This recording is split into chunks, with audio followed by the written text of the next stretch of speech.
game of the evening. Unfortunately, Newcastle dropped out unexpectedly, so we had to skip our round 2 fixtures. But don't worry, we are back in action with a rematch from Thursday during Newell.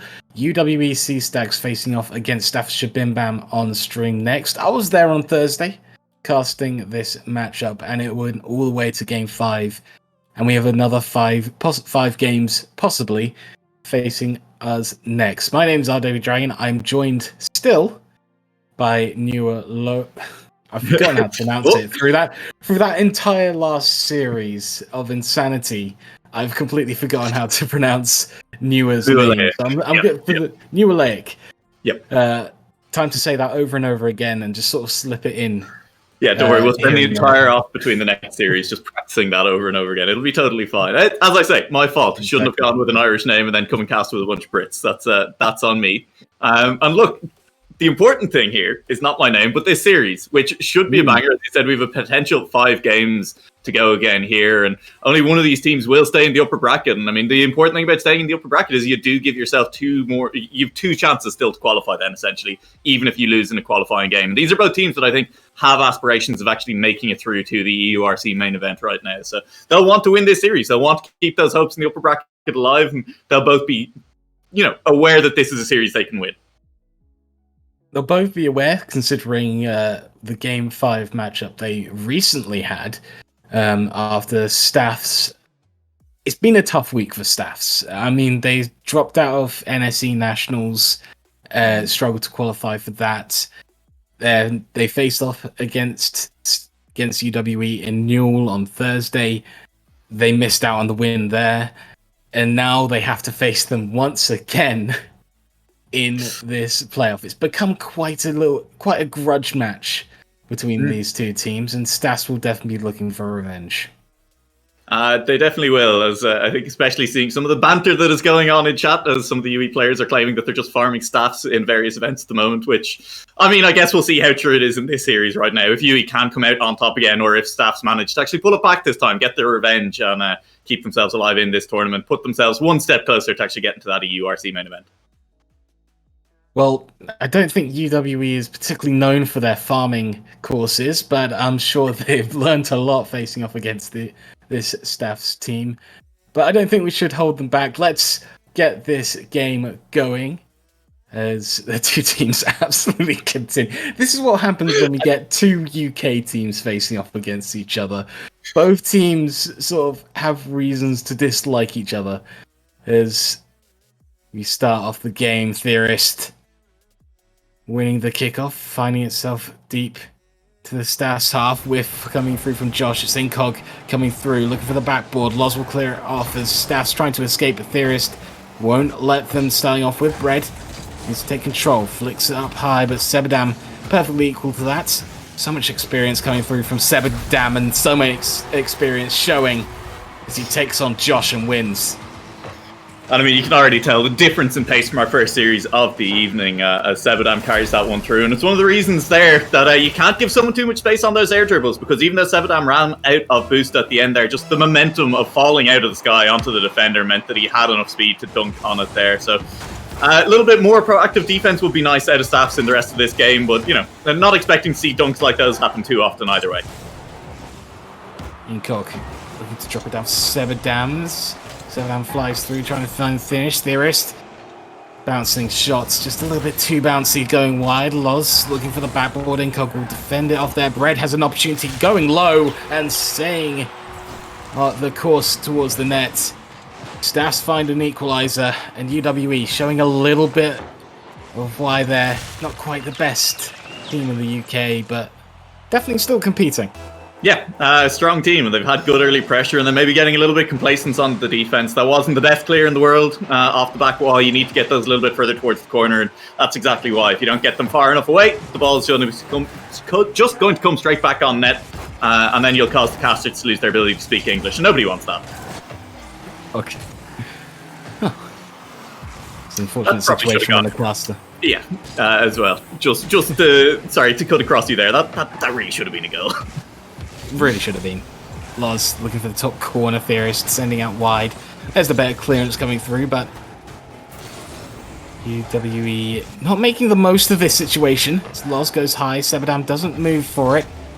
Neither does any of the Stats players, really. It's been a little bit of a timid start to the game. They both sort of got their shot in, and now they're not quite going for the finishing blow. Sebadam waiting at midfield, going off the sidewall to Incog, again off the sidewall. Sebadam into the centre, pinch it into the middle, but once again, nobody from UWE staying centre to make the most of that opportunity.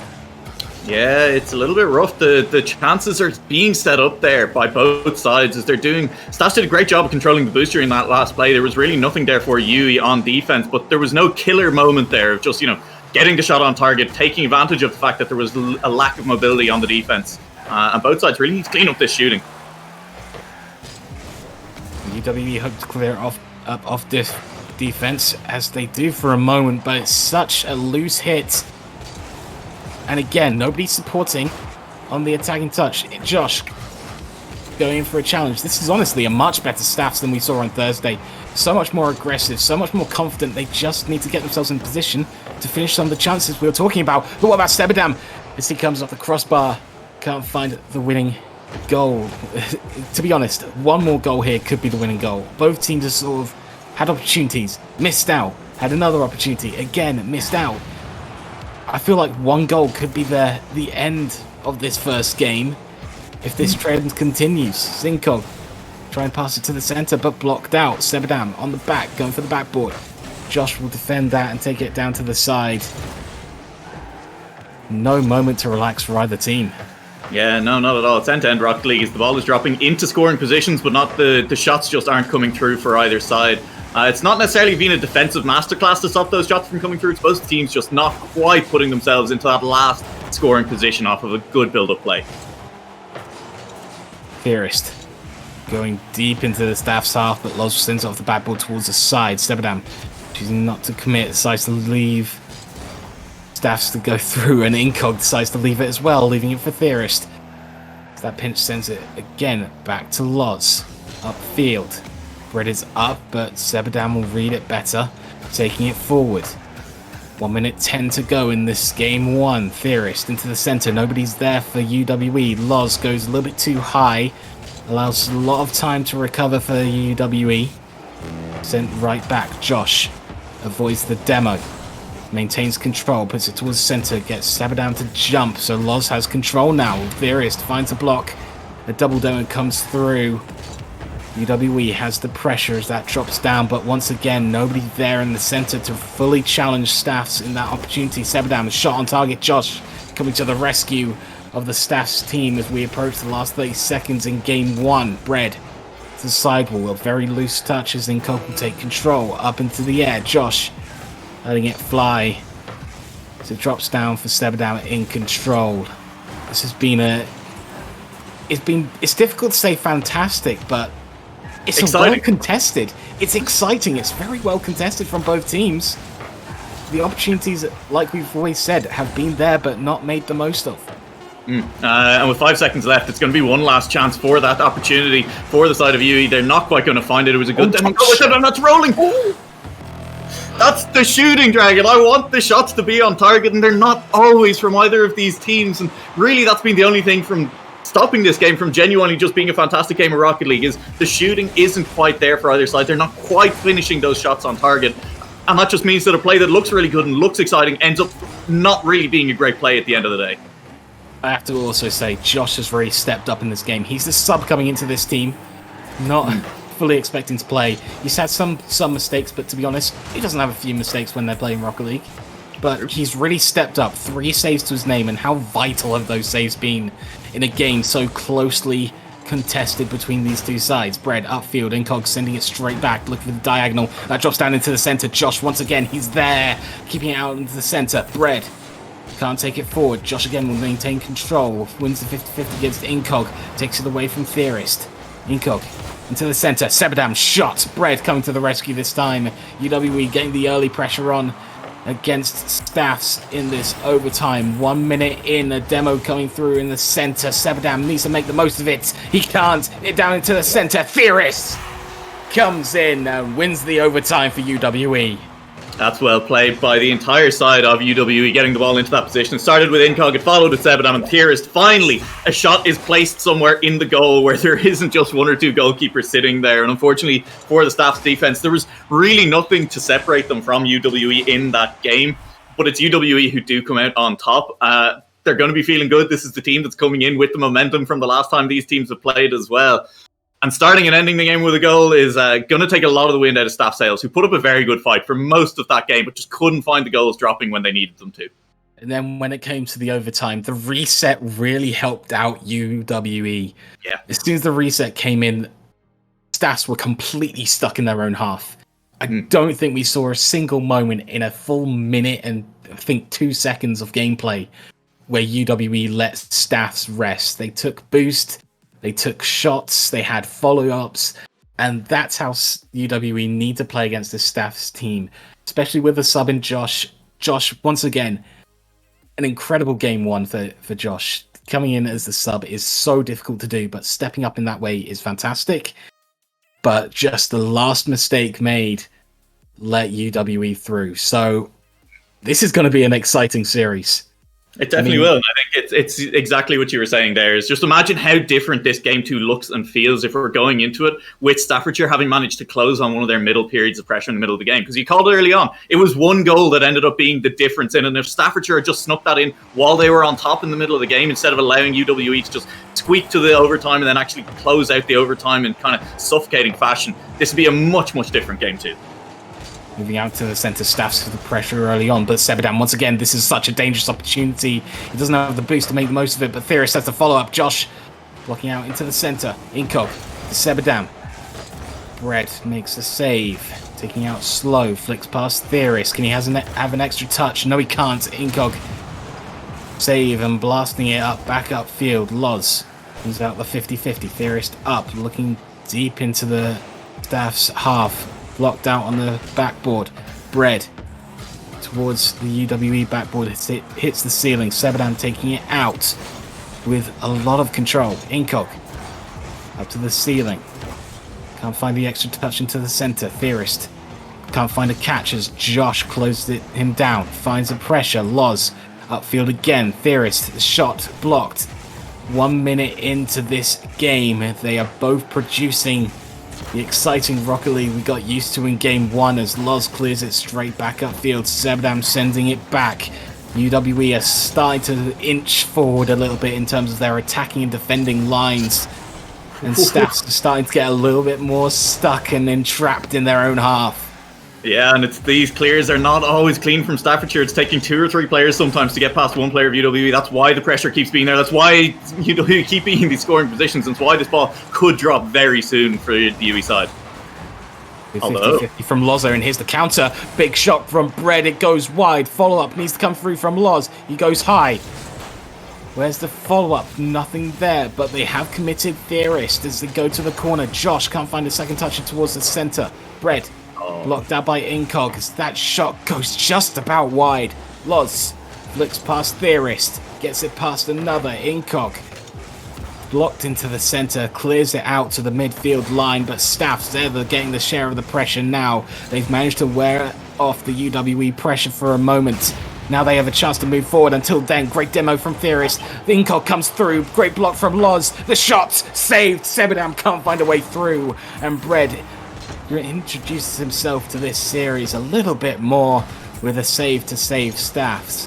Yeah, that was really nice by Incog. Finally, a moment of just individual brilliance coming through. It was helped by a bit of a demo in the goal line as well. But that's what I want to see. I think that's what's really going to separate these teams, is someone just really stepping up and having a solid goal, because the team play has been there for both sides. I mean, look, it doesn't have to be good individual play that's going to separate these teams. Individual play, I think, is what's really going to change something in the near future, is one of these players just stepping up and making something happen.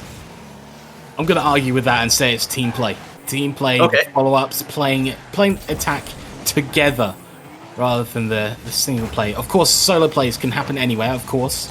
I'm not saying it's nothing to do with this game, because with Sebadam on the pitch, yeah, that's going to happen. That individual skill is always going to happen.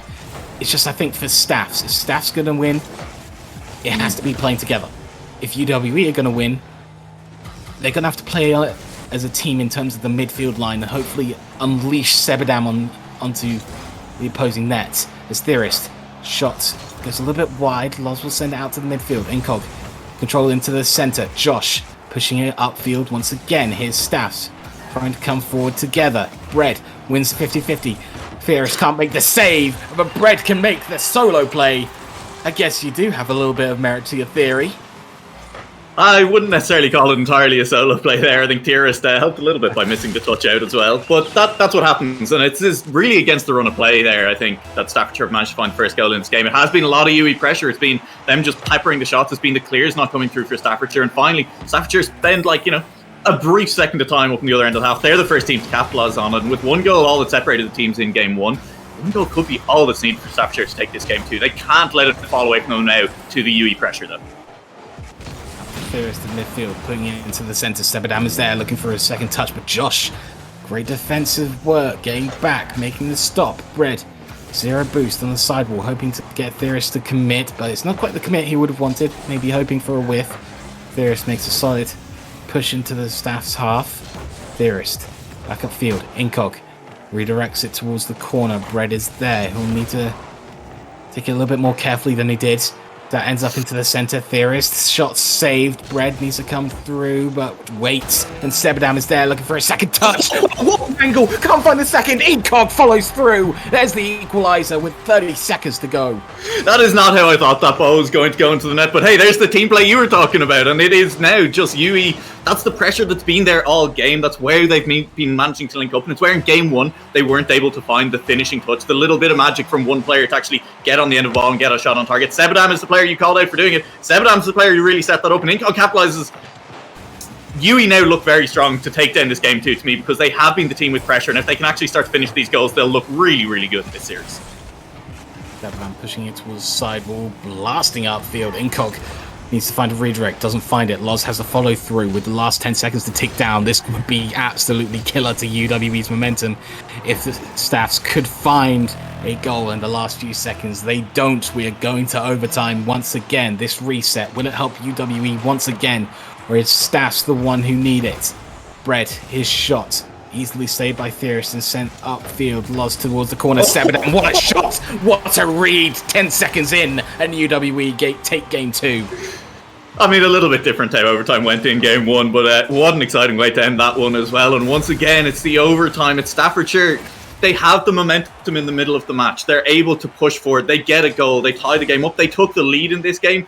But when it comes down to it, in the crunch time, UE are either able to hold out or get a goal back. And then when it goes to overtime, UE have the pressure. They get back up into the other half. And now that's 2 games running where Staffordshire just haven't been able to close out on the little bit of momentum they've been able to gain at any point.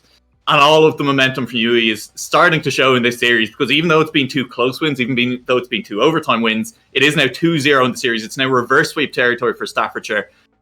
And I mean, looking at how this has gone so far, I'm not going to say they can't do it, but it really feels like UE are going to be able to find at least one game here in the final 3. Well, the teams are talking about a script going together, the storyline coming through. The storyline so far has definitely been UWE being clutch, but Staffs having such great play but not making the most of it. I feel like Staffs, like you said, they're so much better in regulation time. Yeah. If they can make the most of the opportunities, Bread having 4 shots, but only one of them sinking. But they had so many sort of opportunities moving up into the UWE half that clearly didn't get turned into shots. Yeah. And it is, I think, team again. Despite that, they really were having a struggle clearing the ball from their own half. But that's an easy thing to fix, right? Is just, get better clears. If for a team of this quality, should be something they're capable of. And so Staff start doing this game could flip on its head very quickly. Theorist finds a shot early. Incog needs to follow up. No, he doesn't. He decides to wait for a moment. And there's a counter at field. Bread. Shot not quite strong enough, and Incog is able to rotate and make the stop in time.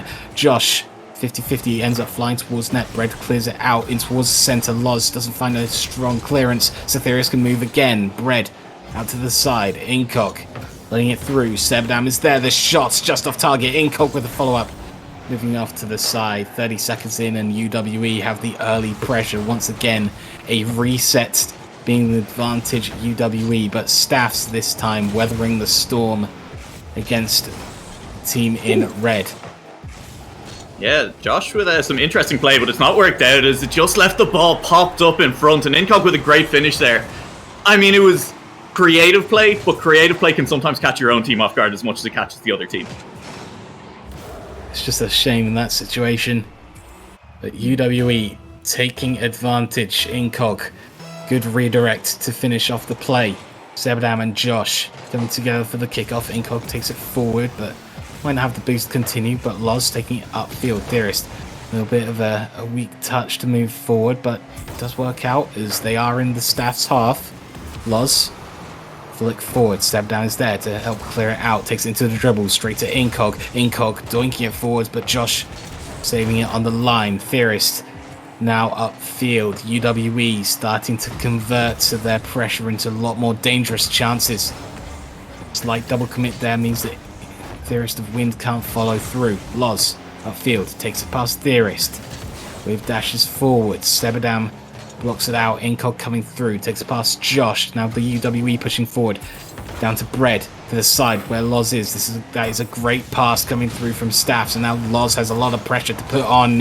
Theorist takes it up the wall. Josh keeps it in the UWE last little section, the last penalty box.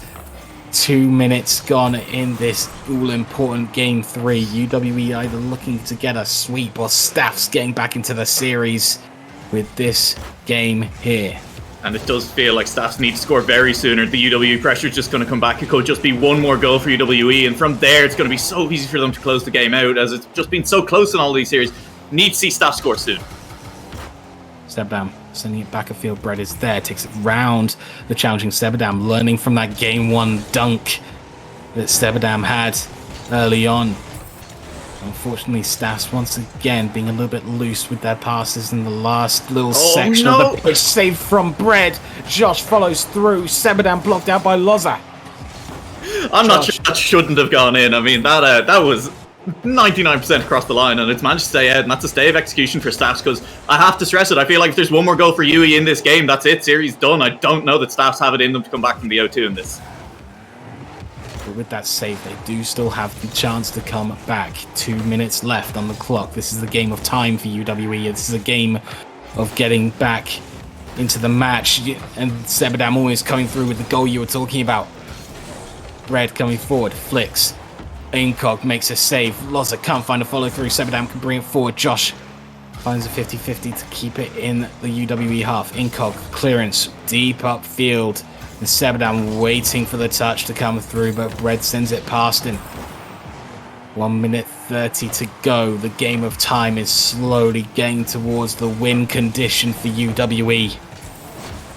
Bread clears it out. Incog sending it back.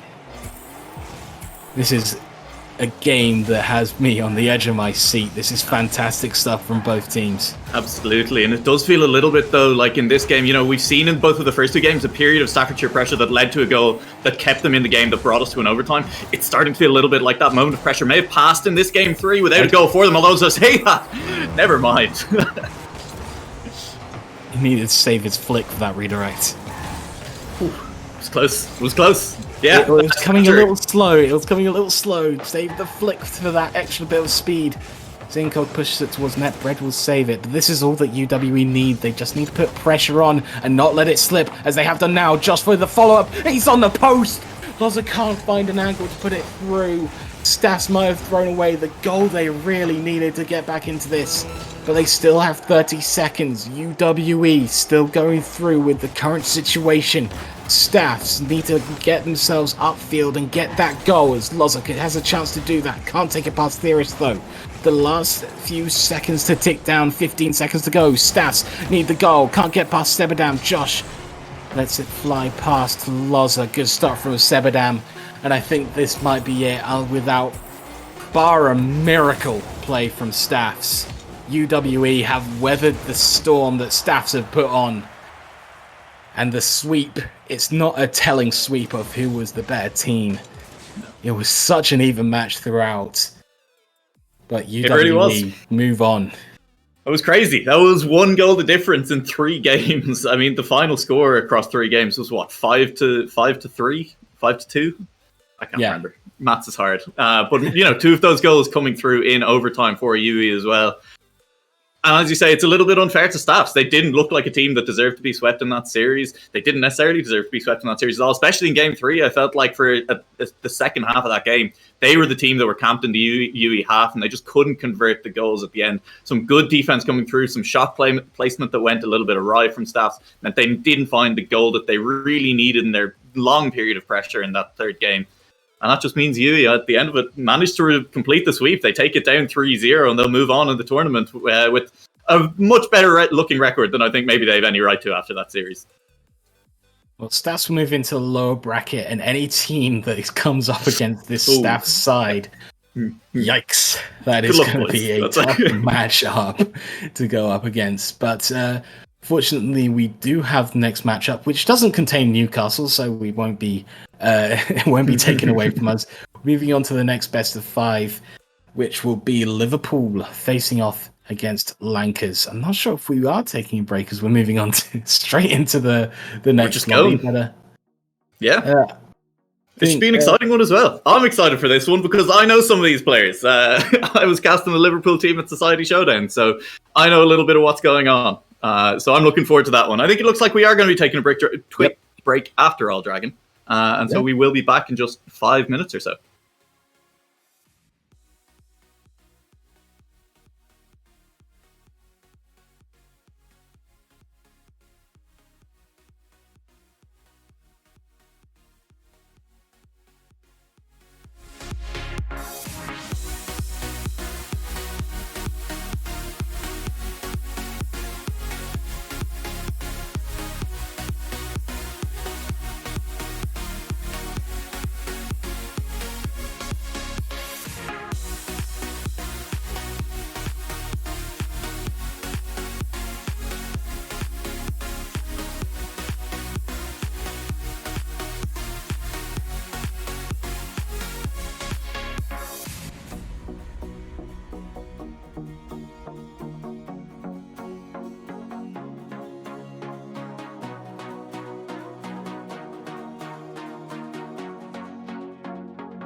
Welcome back. It's still the EURC qualifiers. We've made it as far as the quarterfinals, and in a mix-up, it is me, Nualeik, doing the intro instead of RW Dragon.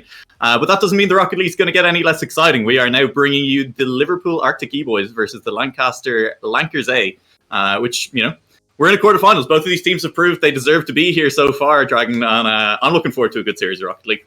Both of them excellent sides, and ooh, look at that, good timing. We're joined by the Lankers team, Deleterus Mac, and Films are NSE champions in past years. Hugo having to hop on the train and trying to fill the boots of Tylacto, who graduated last year. That is very Small tough. bits. Never heard of the man. never heard of it. To be fair, he's only an RLRS player. So, Anyway. Liverpool, of course, though, they're sort of been the team that can do it, but maybe not playing at full potential all the time.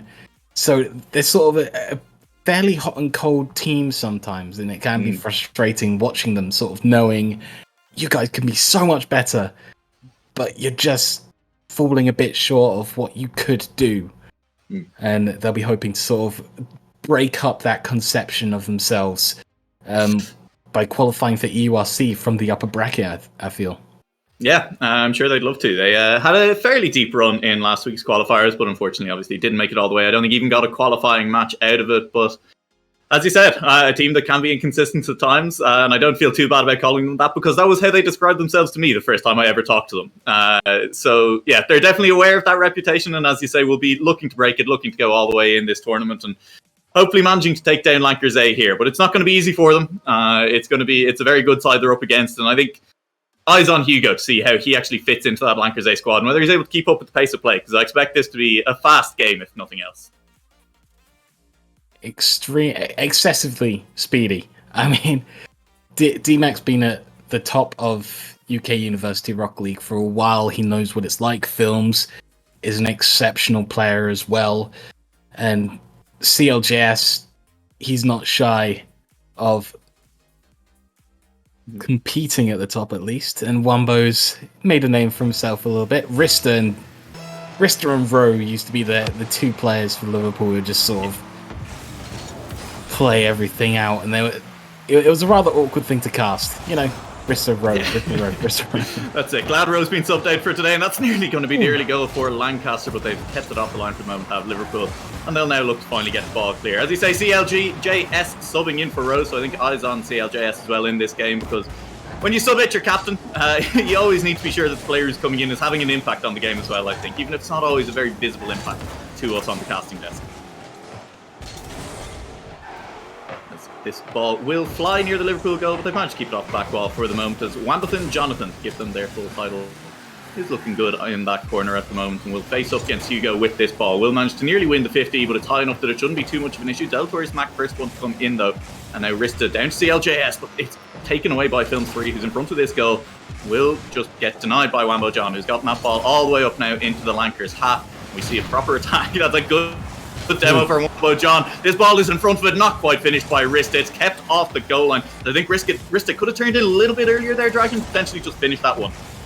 Possibly, but it's tough to say as we had one player from Lankers flying across nets to try and recover and make the stop. But it's been interesting to start off with Lankers being, I would say, weak at the midfield line, letting quite a bit through or getting quite a bit going deep into their own half so Liverpool can counter it. And I think we saw a moment there where Liverpool realised they could actually do that and move upfield rather easily.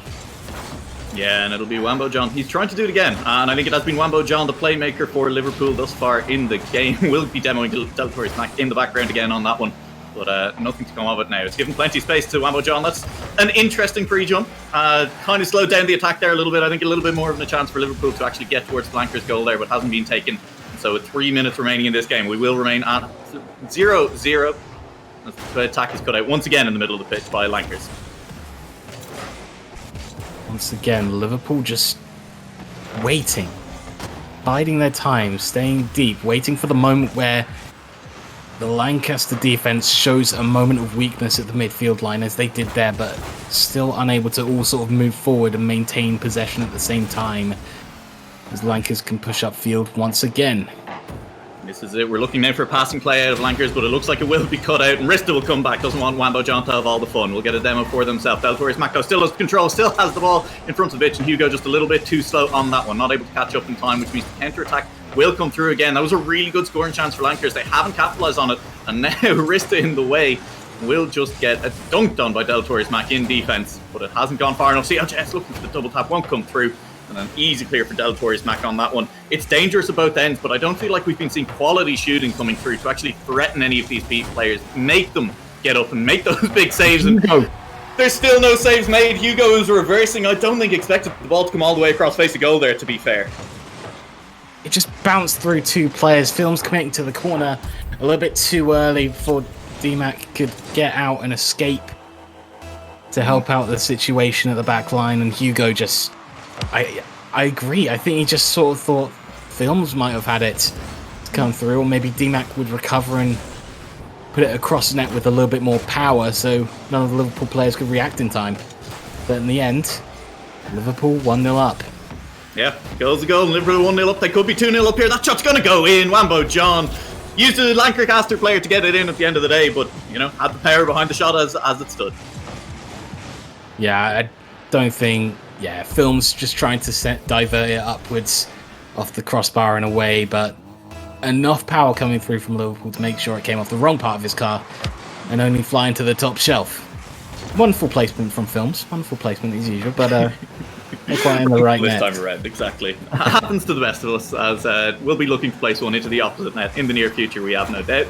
Wambo John will be taken out by Films. That was good aggressive defence in the opposition half, but it hasn't led to much. Liverpool will still get this ball clear. It's flying towards the goal again, but it will be just wide at the top right corner this time around. And Lancaster will be happier for it as Films 3 now taking it out again in the middle of the pitch. The ball will be denied by Liverpool. They won't be getting any further forward for Lancaster, who are now just stalling out a little bit in defence. And it feels like, you know, they had some good early pressure, but all of a sudden it's all been Liverpool, and they've spent a lot of time in this Lancaster half recently. And it looks like finally Lancaster up in the Liverpool half, but it may not last for very long. Liverpool trying to link up again, but not quite working out. It's a rather odd seeing Liverpool play. Like we said in the intro, they can be a hot and cold, inconsistent team. And we sort of see it there for a moment. They can blast it upfield and get on to attack and they'll be perfectly fine, but it can be very awkward for each other when they play. But with a 2-goal lead, I'm not sure how much they're worrying about that at the moment. Absolutely not. You know, this is evolution, right, of a team, as they've gone from being hot and cold between series to hot and cold between games. Now just hot and cold within the same play dragon. That's evolution. That's progress for this Liverpool side. And soon you'll be so inconsistent and not inconsistent that somehow you'll be inconsistent. You'll be consistent at the same time. Loop all the way back round, yeah. It's, exactly. Incredible stuff. It's you know, in Kung Fu there's drunken master style where it looks like you don't know what you're doing and yet somehow it always works out.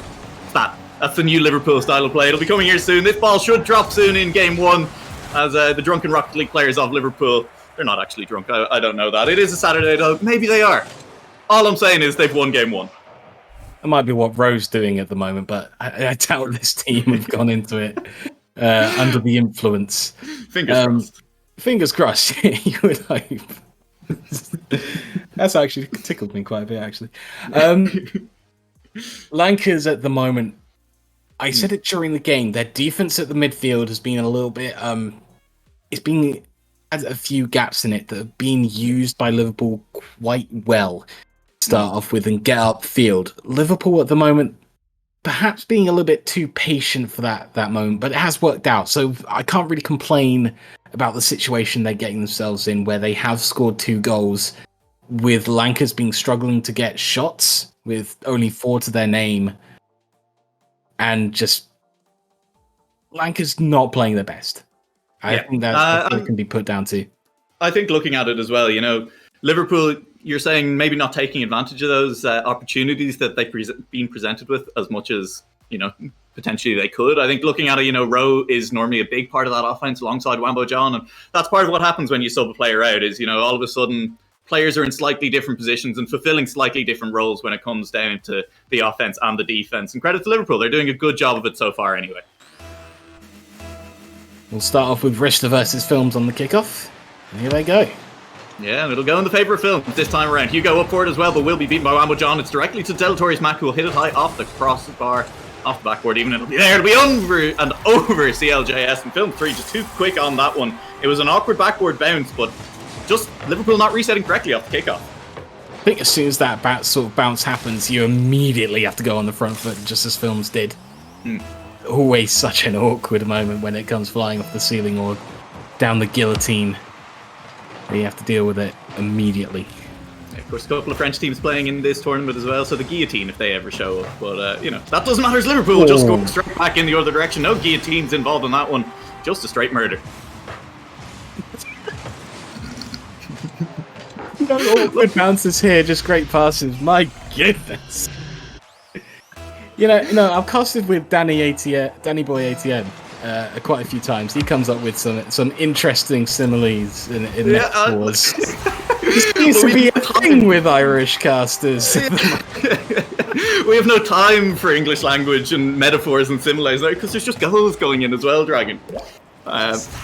Look, don't worry, I'll tell you all about why the Irish use metaphors and similes off cast, but right now, this is just... It's kind of be 2 kickoff goals for Lancaster, and while it was a good infield pass by Liverpool as well, it's kind of fast and furious, and it doesn't feel like either team is coming away with a big pressure advantage or play advantage right now.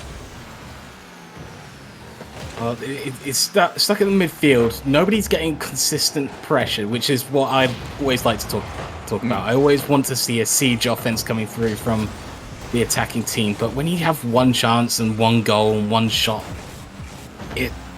just make the most of it. Make the most of what you can get, and that's what the teams have been doing so far.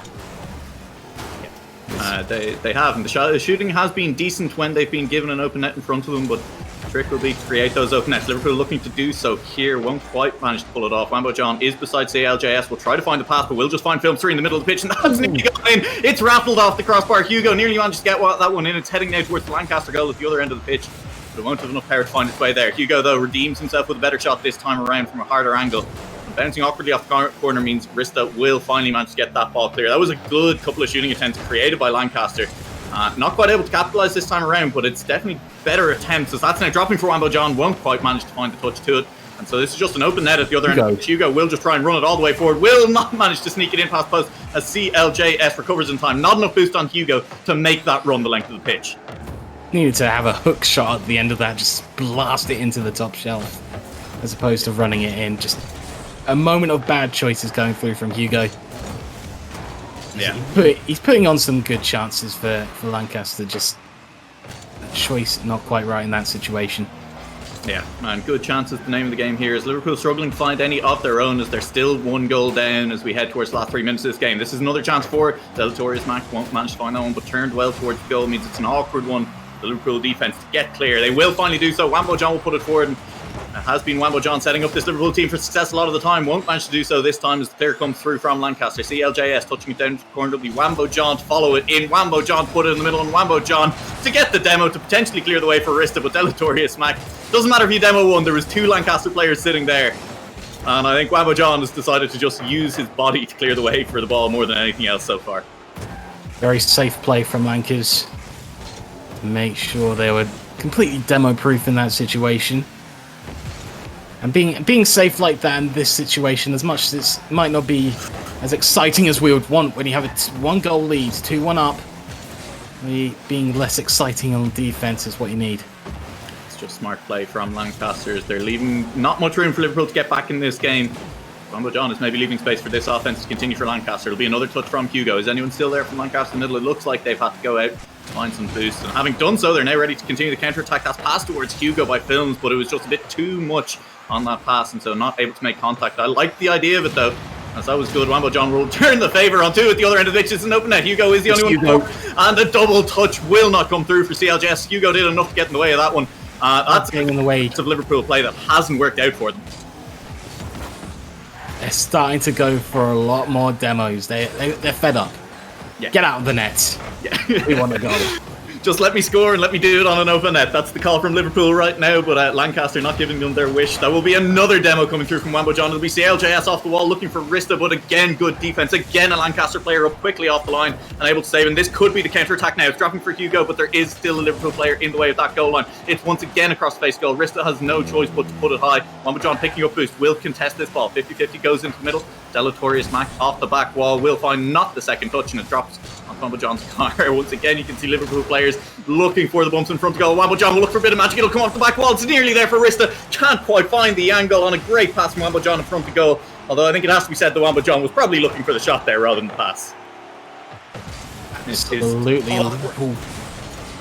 Awkward to ALJS. Crossbar, it's not crossbar down, it's crossbar and back out on that one. The pressure is unrelenting for Liverpool right now, but the shots aren't there. CLJS has another player in front. I like the idea, he was going wide of the goal, but he was looking for the space in the net, was looking to sneak that pass through the multiple Lancaster members that always seem to be on that goal line. Last 15 seconds, this is vital for Liverpool to take this game, take a 2-game lead. The Lancers will hopefully close it out. They'll be trying to. They're trying to keep Liverpool pinned in their own half for the last bit of this, but Liverpool have broken free. They're making the jailbreak, and the ball will just still be in the air. It's there for Rista. Rista can't find the angle. There's Hugo in the way. Hugo gets the save. It's still there for one. It'll drop towards Rista. It's there for CLJS. CLJS. Oh, is there one more touch? There is not. As it will not drop. It'll drop a little bit too far for Wambo John and Liverpool. I mean, they put on a good effort of that there at the end, Dragon. The shot going high at the end there, just heartbreaking. You had the net, you had it right there. Hugo might have had some misplays to sort of almost take it out of Liverpool's hands towards the end of that dribble upfield that he just couldn't quite turn in. But the 5 saves he had at the other end of the pitch proved vital with this 1-goal game. It seems like we've changed exciting game styles. We've traded off from the Staffs UWE game earlier, sort of a not high scoring shots, but actually no, it's the same game. It feels like just as I was thinking about it, it feels like the same game, having plenty of shots, plenty of pressure, but nothing quite going in or going quite right. So we end up with a low scoring game, and we've done the same here. I thought with the first game, I thought we had traded a little bit of styles, just a little bit. Traded up a little, yeah. Traded up a little. No, we've got the same series. Yeah, except it feels like I think you've called it out well as well, though, Dragon. Is that this series is taking place a lot less in the middle of the pitch than the Staffordshire and the UE one was, where they were really trading blows in the middle of the pitch. Right now, it is teams just kind of giving each other space in the middle of the pitch to move the ball forward and rattle shots off the woodwork. And it's still not resulted in a very high-scoring game. That part is true, but both teams will be looking to change that, I'm sure, in Game 3. The series tied at 1-1. It's anyone's to take the lead right now. It's anyone to put themselves into that match-winning position. Just trying to maintain control to start off with this game, but it's still Lancers finding themselves deep in the Liverpool half. And there we go, the midfield starting to tighten up a little bit for Lancaster. Letting less of it through, putting on a few more challenges, but it's still finding its way through for Liverpool. Yeah, it is. The demos from Lancaster will start to come through as well. Maybe try and close that space up by letting less Liverpool players in. See how that goes from as the game progresses. Wambo John will now try to play this one out of defense, and he will not manage to get it clear for the moment. Bristol now has beaten 2 players with that touch, but the follow-up isn't there from Liverpool. They're not able to get that ball up the pitch any further. Rista will touch that one off the back wall. It's not a great touch from Lancaster. If Rista turns on that, there's a chance that this ball comes across base goal. Wambo John be the player there first. It's up. CLJS trying to beat Film 3. Will kind of manage to keep the ball in the Lancaster area, but I wouldn't call that a clean win on the touch at all. The pressure now is all Liverpool, though. There is a blue assault on this red goal. It's bouncing across into the middle of the pitch, and finally Lancaster will get the ball properly clear. Off a bit of a missed touch from Wambo John that just rattled into the middle of the pitch. Still nothing quite yet dividing the team, and they seem to be playing exactly the same style until now. Rista has an open net, and he'll take that kindly. What was that you were saying about loose play in the middle of the pitch for Lancaster? I think that's the proof is in the pudding on that one. As Rista just beat 2. Honestly, it was just kind of misreading how much control Rista had off that wall, I think, and finds the open net as the reward. We will get back underway. The ball now heading towards the Liverpool half on that one. CLJS and Rista both up for this one, and Rista used a lot of boost to get there, so not going to be a great follow-up for Liverpool after that play as the ball moves forward. It'll be now Hugo in the middle of the pitch, doing a lot of work to keep that one there. Liverpool are coming through thick and fast, flying at the ball. Wambo John will try to carry this cross-face goal, has the boost to do so. Will try won't beat Delatorius Mac, and now this is Hugo with a shooting chance. Will try and get there faster than Rista, but Rista recognises the danger, turns in. Delatorius Mac following up once again. It's 50 by CLJS, who gets that ball clear, still on the wall, manages to get another touch over to the side, cuts out the attack for the time being, and buys a little bit of space to breathe for Liverpool after a kind of determined Lancaster attack. Still, Lancaster, I was about to say, they're still trying to maintain a little bit on the midfield line, but again, we're seeing more mistouches coming through to these attempts to tighten up the midfield. The positioning is great, but it's just, they have a mistouch. One mistouch and Liverpool is on them. That's all it takes when you're looking at teams of this quality, as well as one mistouch, and they will punish you most of the time. We've seen a few shots go wide in this series so far. But of course, both of these teams, they really want to win this one. This is the big game that will put you on match point, that will allow you to, potentially move yourself that little bit closer to actually qualifying to the EURC. This is now Lancaster looking to come back. Hugo just not quite enough boost to make contact with the ball on that one. Could have gotten the redirect towards goal. Wambo John will try to carry it out. That was very dangerous. Nearly got dunked by Films in that one, but because Films went for the dunk, because he missed it, this is now Liverpool moving forward aggressively. CLJS went for the bump. Right idea. Execution wasn't quite there for him on that one. As once again, Liverpool have managed to weather the Lancaster storm without giving up a goal. Once again, it's Lancaster desperately searching for their first goal in this all-important Game 3. Lose out on this Game 3, you lose out on the match point, you lose out on the pressure, you possibly start losing out on further rounds of this competition. Skipping a few in the rounds in the losers bracket can be a lifesaver. Yeah, definitely can be. Both of these teams will be looking to do it as Delatorius Mac will have a chance for him to goal. First touch is okay, but Rista comes through and will do it. That's a good touch by Wambo John. Put that shot on target, and that time from to the middle of the pitch. CLJS will not be up quicker than Films 3, though. That was good defense, and now the ball is coming off the Liverpool back wall. It's going to be the double touch attempt. It's going to, and not quite in. Top left corner denies Delatorius Mac, and now it is Liverpool on the counter attack. Not a lot of Lancaster bodies at the back end of this pitch. Pass attempt doesn't quite come through. It's high again by CLJS. Demo. Same fashion. That was a very good demo, but Rista's managed to recover as well. Wambo John won't matter to that play for the time being. Will respawn to the other end of the pitch. Maybe push a little bit too far forward. Will maybe give space for Lancaster. Wambo John is playing this one very dangerously in front of his own net, but the ball has come clear for the moment. It'll now be back into the middle by Lancaster, who finally had their attack broken down. That was dangerous play on both ends of the pitch. Hasn't resulted in a goal. How many times have we said that this series? Way too many. Way too many for each offense is good. If you have the opportunity, please take the chance. Just score, guys. Just take it. Make it a little bit less exciting. This is Wambo John going for the flip reset. He's managed to get it past one, but Delatorius Mac was there. Good demo will mean that the counter-attack could come through from Liverpool. 13 seconds left in this game. CLJS going for one touch, two misses off the back wall, and now this is the last chance you have to feel for Lancaster. They could get it though. Delatorius hits pop play for Wambo John. Hugo had the chance, can't quite find it as Wambo John messed up that touch. It's still alive. How is it still alive? All you have to do was put this ball onto the ground. It's still dropping. It's still not touched though, as it's still going towards the Liverpool goal. Just let it drop. Just let it drop. It doesn't need to still be in the air. Film 3 has the last touch. It's back towards the Liverpool goal again. It'll come off the back wall again. There's no Lancaster players there. Why is that still alive? Wambo John just let it drop. It's now nearly going to go into the Lancaster end. It's dropping. It's finally fallen at the wrong end of the pitch. I don't think it should have made it that far, Dragon, but it's still a Liverpool 1-0 game. What a finish. I was thinking, could a miracle really happen here? Could something insane happen to take us to overtime? But not quite. Lanca's just missing out on the final opportunity there to finish up the game. So close. So close. The ball was moving towards the Liverpool net too many times and moving away and then kept up by Liverpool players for whatever reason. But look, they've got the win, and I'm sure they're allowed a bit of fun because it's all fun in hindsight once you actually don't let that goal in. Well, once you finally have a moment to breathe, you can laugh it off. But the one goal advantage for Liverpool ending up being all they needed. Both teams getting 5 shots. Only Liverpool had a 1 save advantage. But still, we have the same game that we had earlier, except I would say this is being played just a little bit faster, just a tiny bit faster. And I don't know what it is with Lancaster at the moment.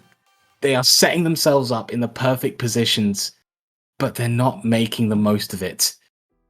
As we move on to match point for Liverpool. Match point for Liverpool. They'll have 2 chances to close this series out, and I'm sure they'll want to do it in one. I want them to do it in one, if only because it'll save my heart, it'll save my voice. These games have been insanely back and forth and insanely close. And we're still got plenty more to go this evening. Rista will now win out in the middle of the pitch, and this will be a Liverpool offence moving forward early on, but it's been denied for once in the middle of the pitch by Lancaster, who now will try to counter-attack off the back of this, and a little bit of confusion will delay the clear to come through on this one. We'll finally get clear. Wamba John, though, is 50 by Hugo. Not enough boost on Hugo to follow it themselves. Film 3 will try to follow instead. Ball now back in the middle of the pitch. Hugo has picked up full boost. Can just take this one slow, dribble it forwards, run at the Liverpool offence, but a bit of an interesting flick forward will slow that one down. Giving the away ball a little bit too early there from Films. Make the most of the pressure, make the most of possession. I think that might be also part of the story for this Lancaster side. In fact, the Liverpool side, just a little bit there. Both teams, hang on to possession. You don't need to give the ball away at all times. You can take a little bit further, and Liverpool see if they can do it coming out of their own half here. Wrist is bumped forward. A little bit of encouragement for Wamba John. Wamba John says, no, this is my ball. I'm going to carry it forward instead. And it's all going to come off the back wall for Lancaster. This could be a shooting chance. Hugo is forced to get up and make that save. Stop the follow-up shot from coming through. And now instead it will be Lancaster pushing this ball forward. Rista with an awkward spot. There wasn't any defenders behind if Rista had missed that one. But the touch comes through, means the ball will be now getting clear of the Liverpool half. They will be moving it forward. It will be Wambo, John, and Rista both committing to that ball in the middle of the pitch. There's a lot of Liverpool players spending a lot of time close to each other in this series as well. Small mistake coming through from Liverpool as well.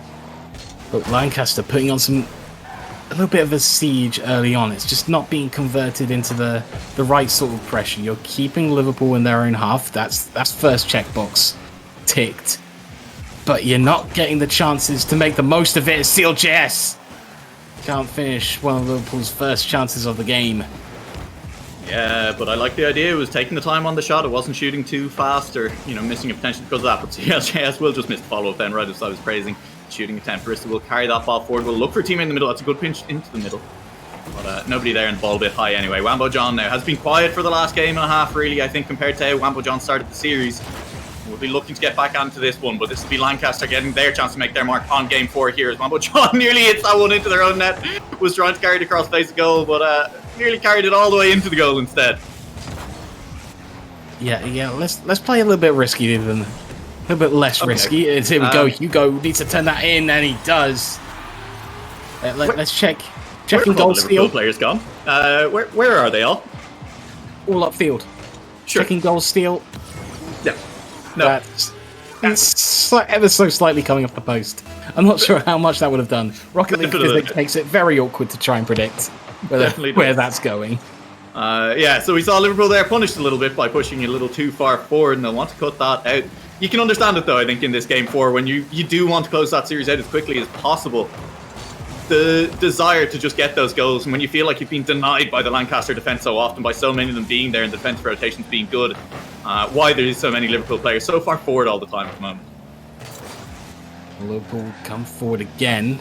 There's once again Lancaster just being patient in their own half, and I think that might be the tactic they've sort of slowly realised, that Liverpool might be getting a little bit too hungry to close out this series, get a bit too desperate, rather than realising they're creating chances naturally. They don't need to force the chances forward. They can get them themselves. Like just here, Rista can't find the extra pre-flip touch to send it in, and Lancaster can move forward.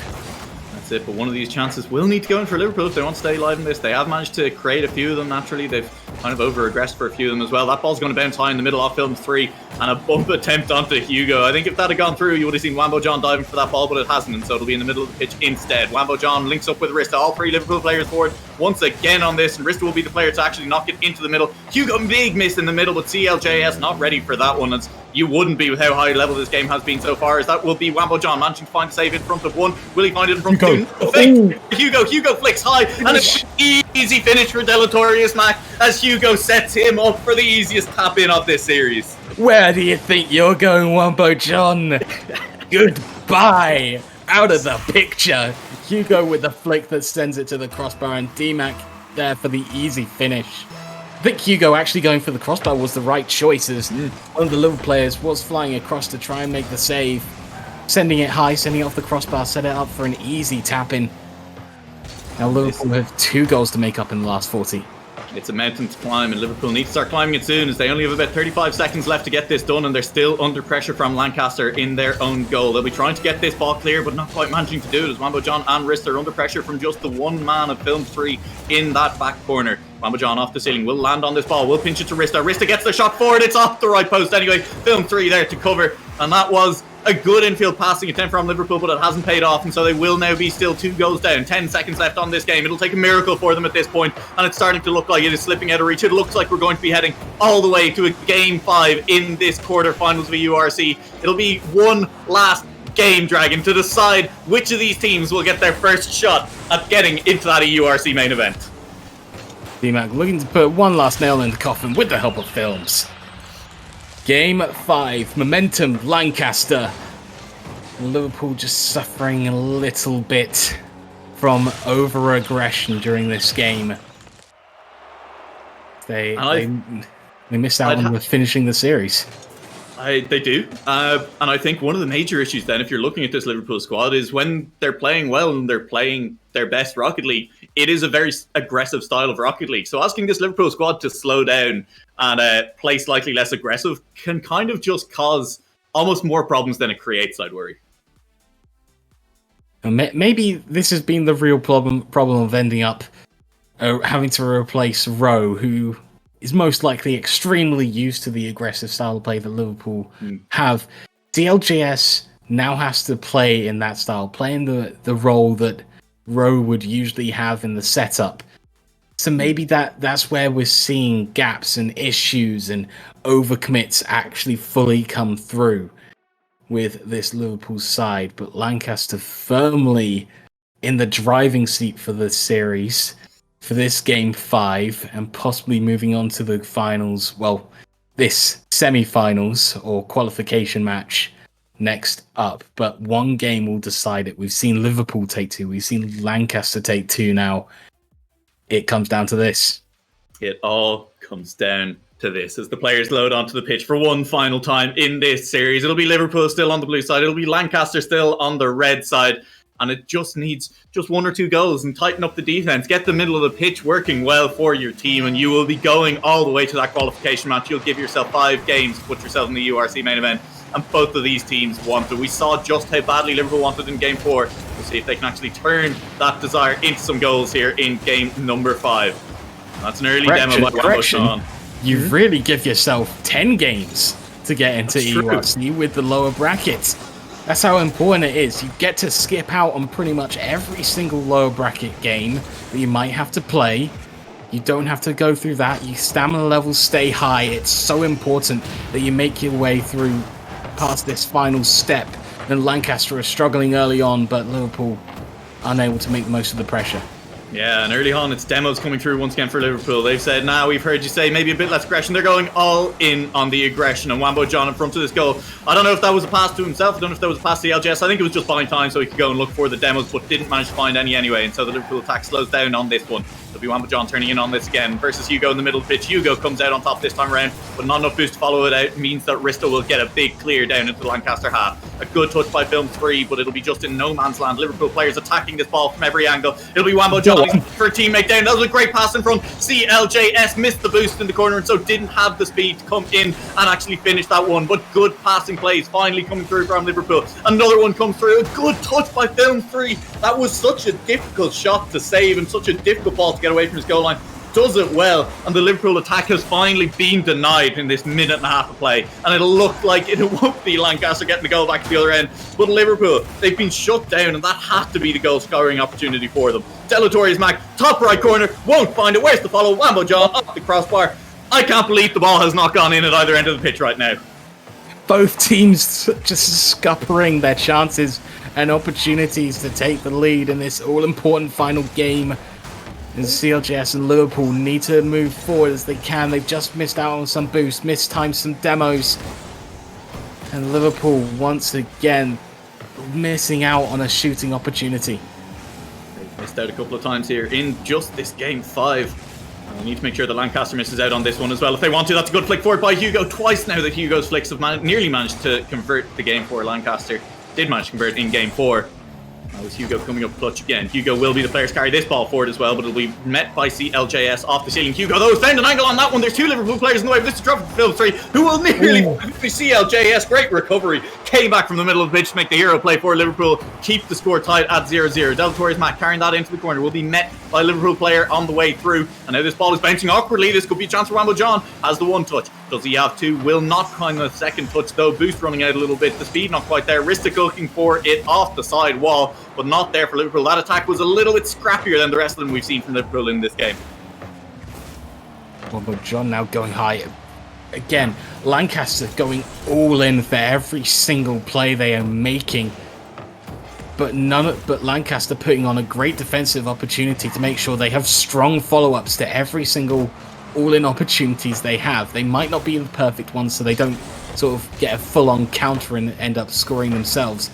But I think credit also goes to Liverpool for also being ready. Sort of, we might be going all in, but our rotations are going to be watching how we do. Look at this, Wambo John. We had 2 players go all in for Liverpool, but Wambo John said, all right, I know what my teammates are doing. I'm going to sit back and make sure they know they're supported. Yeah. The support has been there for both sides, absolutely. And this is nearly the touch forward. We saw a couple of chances nearly go through for Liverpool there, but again, execution just not quite there at the last half. Wambo John on target. It'll be there for CLJS, and CLJS will put in the first goal of this game 5, and it's there once again off just relentless pressure and good rotations from Liverpool. And just that D-Mac is just falling back down. Might not have enough boost to fully recover and get active again before the shot comes in. Great follow-up coming through from Liverpool. And just the smallest gap, the smallest little crack in the armour being made the most of by Liverpool. And now that it all falls to Lancaster in this last minute to find the equaliser and get back in this game. Potentially less than 50 seconds left in this series, and it's been a close series so far. I'm sure Lancaster won't want it to go out like this. They'll want to give a good account to themselves in these last 40 seconds. Just one more goal. All they'll need to tie this up to force us to a game 5 overtime.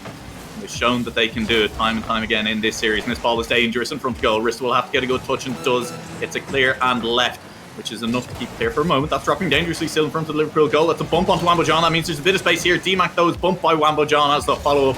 Use the momentum from the first bump to get that one, and slows down the attack. 18 seconds, 17 seconds. It's still here in front of the Liverpool goal. It's a missed touch by Wambo John, but it's a missed shot by Film 3, and so the shot won't be there. It still needs to get clear of this Liverpool corner. Still needs to get clear of the half. Won't be CLJS to do. It'll be a pinch between the 2 players of Liverpool to get it there. And finally, Rista's gotten it all the way clear. A demo as well means that this ball should finally be dropping. Although I said that in the last game, no, this time it does just drop.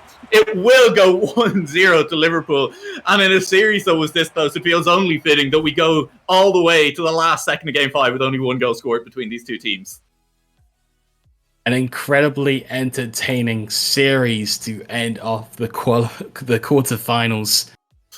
And so it will be Liverpool who make their way into the last round at the qualification match to see if they can move on. But in other words, our next game on stream has been decided. Essex facing off against UWE in the first qualification match that will be on stream, and it will be York, the other team that we talked about at the top of the stream, missing out on the first qualification game they have the chance of, and they will be moving on into the lower bracket to make their own run, joining Lancaster in that position. But my goodness, I think we definitely deserve a break before the Essex versus UWE game.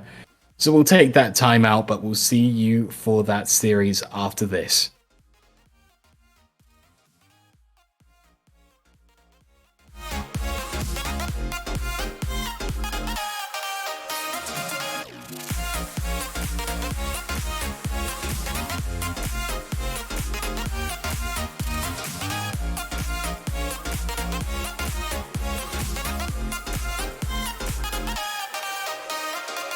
You're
For the first time on this beautiful Saturday evening, we are live with a match that will directly decide who's going to qualify into the EURC main event.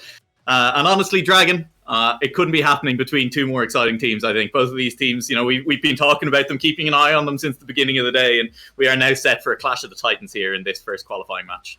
We wanted to hold off on any Essex matches because we wanted to see the storyline sort of play out over the day, and it really has. I mean, Essex, they've only dropped one game against the Seebs in the last round, and now they're here against UWE. UWE, we saw them earlier. They swept Staffs, and they also took down Eco Megalol in their first round matchup, and then dropped the game to York Pun Name. So it's been very similar paths as both teams dropped their first games of the day against not only against UK competition, but against two teams in the north, and these two teams, of course, from the south. So it's a battle that we might see later on. Sebadam is just messing with them. They're as you said earlier to me, the British teams, anytime you get two of them into a lobby together, the pre-game chat's always going to be absolute fire, and it definitely has been. Both of these teams, I think, excited to get underway, and it looks like we should be getting underway very shortly here with this game. As you said, one of these teams now just going through. They've had similar days so far, and one of them now needs to separate themselves from the pack. Essex made it all the way to a qualification game last week and couldn't quite manage to close it out once they got there. This week, they get at least one chance. Even if they drop this series, they will get a second chance in the lower bracket. And so, you know, you want to get it in this first one, but both of these teams will get a second chance as well if they want it. It's ironic that Switch says they're rising against the power, considering what happened in NSC a few weeks ago when they had a power outage across the entire city of Colchester, which made them lose their final two games of that placement week. So, not sure how much they should rise against the power if that's going to happen. I think just as an explanation as to why we both started laughing there, which was that the players had spent the entire pre-game lobby trying to convince each other to join teams and go, and then neither of them believed us when we actually told them to start the game. But we've managed to do it. We've managed to get players onto teams, we've managed to get underway, and it's going to be Essex on the red side, it's going to be UE on the black side, and it's going to be a great series of Rocket League with one of these teams guaranteed now to be representing their region, I guess, and their college at the EURC tournament, and it's going to be go rolling in under the crossbar. And honestly, I thought the save was going to be there for UE, but the placement just a little bit too good from Switch, and a great infield pass as well. Fantastic infield pass, and to be honest, I feel like this is Essex's series to lose. I feel like they are the strongest side, stronger team, and as long as this doesn't go to Game 5, I think Switch will be fine. Taking on a team that he should be used to playing. Both of these from the south, so they could face each other in placements, and both teams qualifying to nationals last year last split and this one, so they should be comfortable playing against this team. But Sebadam will, of course, be looking to make it as uncomfortable as he possibly can for the entire Essex squad. And we saw earlier just how uncomfortable Sebadam can make these enemy teams.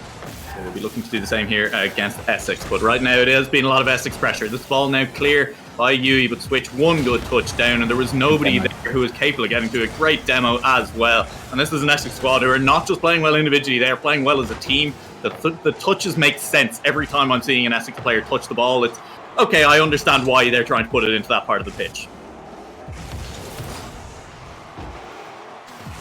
Right now, the touches are there for UE, who are trying to get this ball clear. They haven't really managed to do so just yet. George Burke will be the player to carry this one forward. Incog will manage to win that one out. And a good pinch off stealing sets up Sebadam, and a great shot on target will beat out Switch. No way of getting to that ball. And that was just really, really fast counter-attacking play to come out of the UE side. Once again, we have Liverpool-esque problems of Essex. They play aggressive Rocket League. They play upfield, and they get themselves trapped upfield sometimes. So that sudden pinch off the ceiling and Sebadam making the most of it, that is going to be the problems that Essex face up against a team like UWE.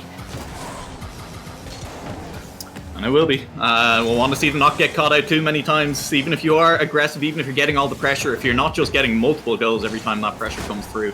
You need to be careful defensively as well. And Incog Going to make that a little bit more apparent right there as the attempted double push came through, but instead it'll be an Essex counter-attack as George Burke carries past nearly all 3 members of the UE defence. Sebadam, though, off the side wall will carry this one out. Not much boost, but it's just taking their time, dribbling it slowly out, and couldn't find anyone off the middle of it. But it's nice to always see players as well thinking about their plays rather than just going for the easy option of banging it as far forward up pitch as possible, even if that does work sometimes as well, as this is now putting pressure on the Essex defence. Sebadam will look for players in the middle of the pitch. Won't find anyone. Incog there as well. Ball will bounce into the middle. Sebadam should be there. Sebadam will not find the touch past the 2 members of the Essex defence. Good pressure now coming through, though, from the UE attack. Good touch there to finish off their aggression, giving themselves time to not only recover, pick up boost and reset, but it might actually go the other way. Sebadam unable to flip back and score the goal. Essex has a chance. Incog almost scoring himself. We've seen a couple of attempted on goals so far this evening, but none that I think you could really blame on the defending player. See if that changes in this series. I mean, it's always fun to watch one on stream. That ball is still in the UE half, so it'll be UE who own goal it if it all goes off this play. Wouldn't expect it to happen though, as Lexno is pushing this one forward. Will be following their own pass. Won't manage to beat any of the UE players there. Here's the win. Big miss on that one. Incog is going backwards. This is now a chance for Switch to get up high and get up fast. Will not beat all the players, but a great pass. And I think you've said it. Decided mid-play not to go for the shot. Went for the pass and found it. We've seen a few of these chances as well, of sort of having opportunities to sort of think, all right, I can score here, but there is a defender who might save it. So let's put it beyond doubt. Get rid of the defender by placing it onto the backboard, or the crossbar in that case, and letting it fall into the back of the net with the help of a teammate. And that's exactly that. No, this time around it's been passed in front of an opponent, and that could have been Thierry, so the win tying up the score immediately. Didn't quite happen this time around, but still UE pressure on that. Off the crossbar again. And I think UE were gifted 2 chances there, and you would have really liked to see them capitalise on at least one of them.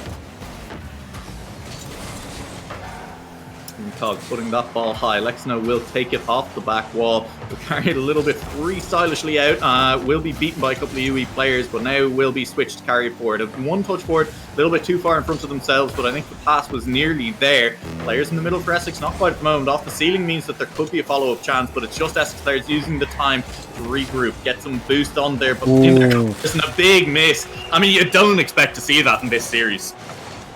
You don't expect it, but it does happen. I think this came down to a good 50-50 by Switch. That came out of nowhere. And Incog just couldn't rotate back in time to get himself into a better position. Good aggression from Essex. They've kept up that killer instinct when they're upfield. So that was just simple enough to finish off. Simple enough, but you still have to finish them, especially in high-pressure situations like this. Switch will look to finish this one past Thierry. Will just dunk Thierry. Gets the ball to sneak in under that bottom right corner, and that's just Switch given a little too much space, I think, in front of goal. Very classy. Looking like he was going to keep his nose facing forward, go for an edge, or will be aggressive, but took the time to look at the situation. Theoristin's position. What's Theorist not going to expect? What's going to be toughest for Theorist? He picked out a 50-50, and the dunk worked. So Essex 4-1 up. They really should be finishing off this game as leaders. I doubt they're going to have any lapse in concentration to let it slip away. And even if it is lapse concentration, probably not a 3-goal lapse in 15 seconds kind of lapse in concentration. True. Those are kind of rare, even at lower levels of Rocket League. And right now, Essex are just looking like one of the better teams we have seen all day. No surprises there, but they are looking to close game 1 out in fairly dominant fashion. Even though UE have looked good at times, even though UE have really put it to Essex, Essex are the team with 4 goals to UE's 1 as we finish game number 1 of this qualifying match for EURC. And Essex being so dominant in that game. UWE, of course, like you said, putting on some great chances. In fact, putting on the majority of shots that happened in this game, putting on a total of 7 towards net. But it's only took 4 for Essex to get their goals. And that was it. That's all they needed to do. And I think in comparison, 3 saves for Essex, 1 save for UWE. So that backboard hit must have been one of the shots that was counted. And you see it playing in the background. George Burke, he had the entire net to shoot on. It was a perfectly weighted pass. Yeah, but I mean, speaking of the entire net shootout, I think what you've pointed out there as well as Essex, it was only 4 shots and 4 goals, and it's something that we've been looking for on the casting desk all night for our teams in this tournament is slightly better shot selection and just landing those shots when you're given the space. And I think this is why you're looking at Essex as one of the top teams in the tournament right now, is because when they're given that space to shoot, the shots end up on target, and not just on target, but past any defenders that might be in the way. They put it beyond doubt that the ball is going in the back of the net. Which, when you're an aggressive team, that's really what you want to be doing. You don't want to leave the doubt of, oh, they could counter hard and get a goal at the other end of the pitch. Just make it easy for yourself when you're playing this aggressive. Absolutely true, and no doubt that Essex will want to start to put this series beyond doubt as well. As we talked about in the last series, but in best of 5, this game 2, if you've won game 1, it's the difference between, having to scrap for that match point and being given the opportunity to spend 3 games doing. And Lexano is going to go high off the ceiling. It wasn't the cleanest attempted ceiling shot that I've ever seen, but that's how you start a series anyway, or start a game with confidence. Shortberg off the back wall, so strong for Essex on that back wall constantly, and now they're up in the UE half once again. The UE defence is coming off, it's Sebadam off the ceiling. No boost to follow this up means that was a bit of an ambitious ceiling shot at the best of times. And now it is Switch combining with another Essex player to kind of get confused, I think, and confuse me about exactly who was meant to be taking that ball up the middle of the pitch. UWE trying to carve out the first opportunity of the game, but yet again Essex a little bit tough on defense. Take that aggressive attitude just wherever they go on the pitch. Defend in the opponent's face, and the best defense is a good offense, and that's definitely holding true for Essex in this game, in this series. Just anytime you get a little bit of pressure going, there's an Essex player there to cut it out, and this time it will be Lexano. This time around, though, not cut out particularly effectively. This could give Sebadam a bit of space. I think there wasn't enough boost to get past the defender on that one, but there's still a shooting chance here. Shooting lane has opened, and Lexano will just about manage to get in the way of that ball. That was a shooting chance. That was the kind of targets we were talking about. Essex puts those beyond doubt. A lot of our other teams don't. First shot on target. That was a rare mistake. Okay, it's a bit of a rare mistake, but also just a powerful shot from Theorist. Okay, big mistake. I was willing to give Switch a bit of the benefit on the doubt on that one. There's a lot of power coming out from Theorist, had a lot of goal to do it, but that was a lot closer to Switch than I think Switch would like to admit. I think Switch was maybe getting a little bit too crafty with how he wanted to clear it. He sort of air rolled to the sides, trying to smash it out into the corner to make sure that it was out the way, but ended up missing out on the flick, and didn't go anywhere, just into the back of the net. It didn't, and that does mean the UE have the lead in this, and nearly have 2 goals on the lead here. So we nearly steered another one in there, but couldn't quite find the exact angle on that one. Incog has that one launched towards goal. It's going to just come off the post. Lexano has a little bit of work here to do, but Switch will turn around and do the work for him instead. There's cribbing on the group project right there, and it's worked out for this Essex defence. Not worked out very far, though. They've only gotten as far as the middle of the pitch before the rebound attack comes straight back in. Theorist is underneath that one again, and all of a sudden UE have kind of flipped a switch, found a higher gear in the last couple of minutes. With that said, they've finally gotten it into their own half. They really do just seem to be playing a little bit faster than they did in game 1, and a little bit faster than Essex are right now as well. So I sort of watched it before in Society Showdown. The weird thing is, if you want to get at Essex, the funny thing is you got to play the same way as Essex. They don't give you time. Hey, you know what? We're not going to give you time. You're not going to get back upfield. You're not going to play aggressive. Oh, you wanted to take your time, put it beyond this shot beyond doubt? Nah, we're going to close this down early. And that's how my Bournemouth team, when I was watching them play Society Showdown, closed down Essex. Now, I'm just wondering, it's working a bit for UWE. They're giving them no time on the other end, but it seems to be where in the defense where everything sort of shuts down a bit for UWE. They can't get the clearance upfield. They can't get it in return. And so now Essex, they have so much pressure to put on, and Sebadam finally finds a way to escape.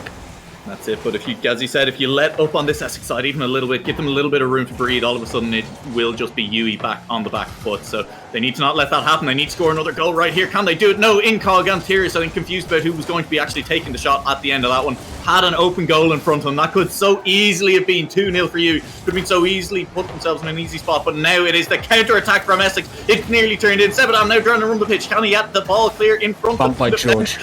Leaves the ball behind as George bumps him forward, and that was it. That was two open goals here for Yui. That's a game-saving bump from George. It's such a delicate bump. It's such a delicate bump, but it just puts off Sebadam so much, but just being pushed a little bit beyond the ball. Yeah, it's only game-saving though if you can get the goal back though, and George is trying to do that as well. Will not find it this time around. Pass infield comes through again for Essex. They only have 30 seconds left. They need to make that bump worth something. They need to make the heroics they put in defense in this game worth something by scoring a goal. They need to do it very soon. Twitch is there in the middle. Lexno and George Burke. They'll have to carry this one all the way out. There's no players in front of that. There is. I tell a lie. That was a good save coming through from a shot that could have been there for you. He put this game completely out of reach. George Burke in the 1v1 on Pierce. Will slow him down. Will bump him afterwards as well. Two players combined to get that ball in the middle, but it's just cut out by the Yui defense. You said it yourself. They're getting in front of the ball early and shutting down the shots before they can even happen. And now it looks like it will just drop in the Essex half. No, one more chance. George Burke up, puts it high. Switch will have this off the back wall. We'll need one more touch. There and cuts it out well. Up just a little bit too fast for Essex, who were used in game one to getting the shots off wherever they wanted them. And now Yui have just been up in their faces denying it. Theorist gets the goal. Theorist gets the match-winning drop to make sure that UWE take game 2 and equal the series. My goodness, UWE, well adapted, well played. Essex, they are still playing aggressive. They are still playing hungry in front of the nets, but UWE countering them perfectly. And I think that becomes the problem for Essex. They play the same way. They struggle to adapt. But because of the way they play and how aggressive they are and how good they are still a threat in the series. So people will still struggle with them throughout the series. It's just they will find the way to score like once or twice to manage to take each game.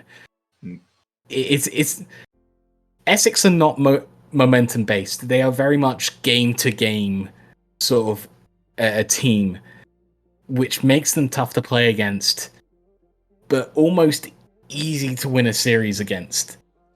So it's whether UWE can keep up this style of play and keep it going, or whether they're just going to be outlasted by a ferocious Essex team.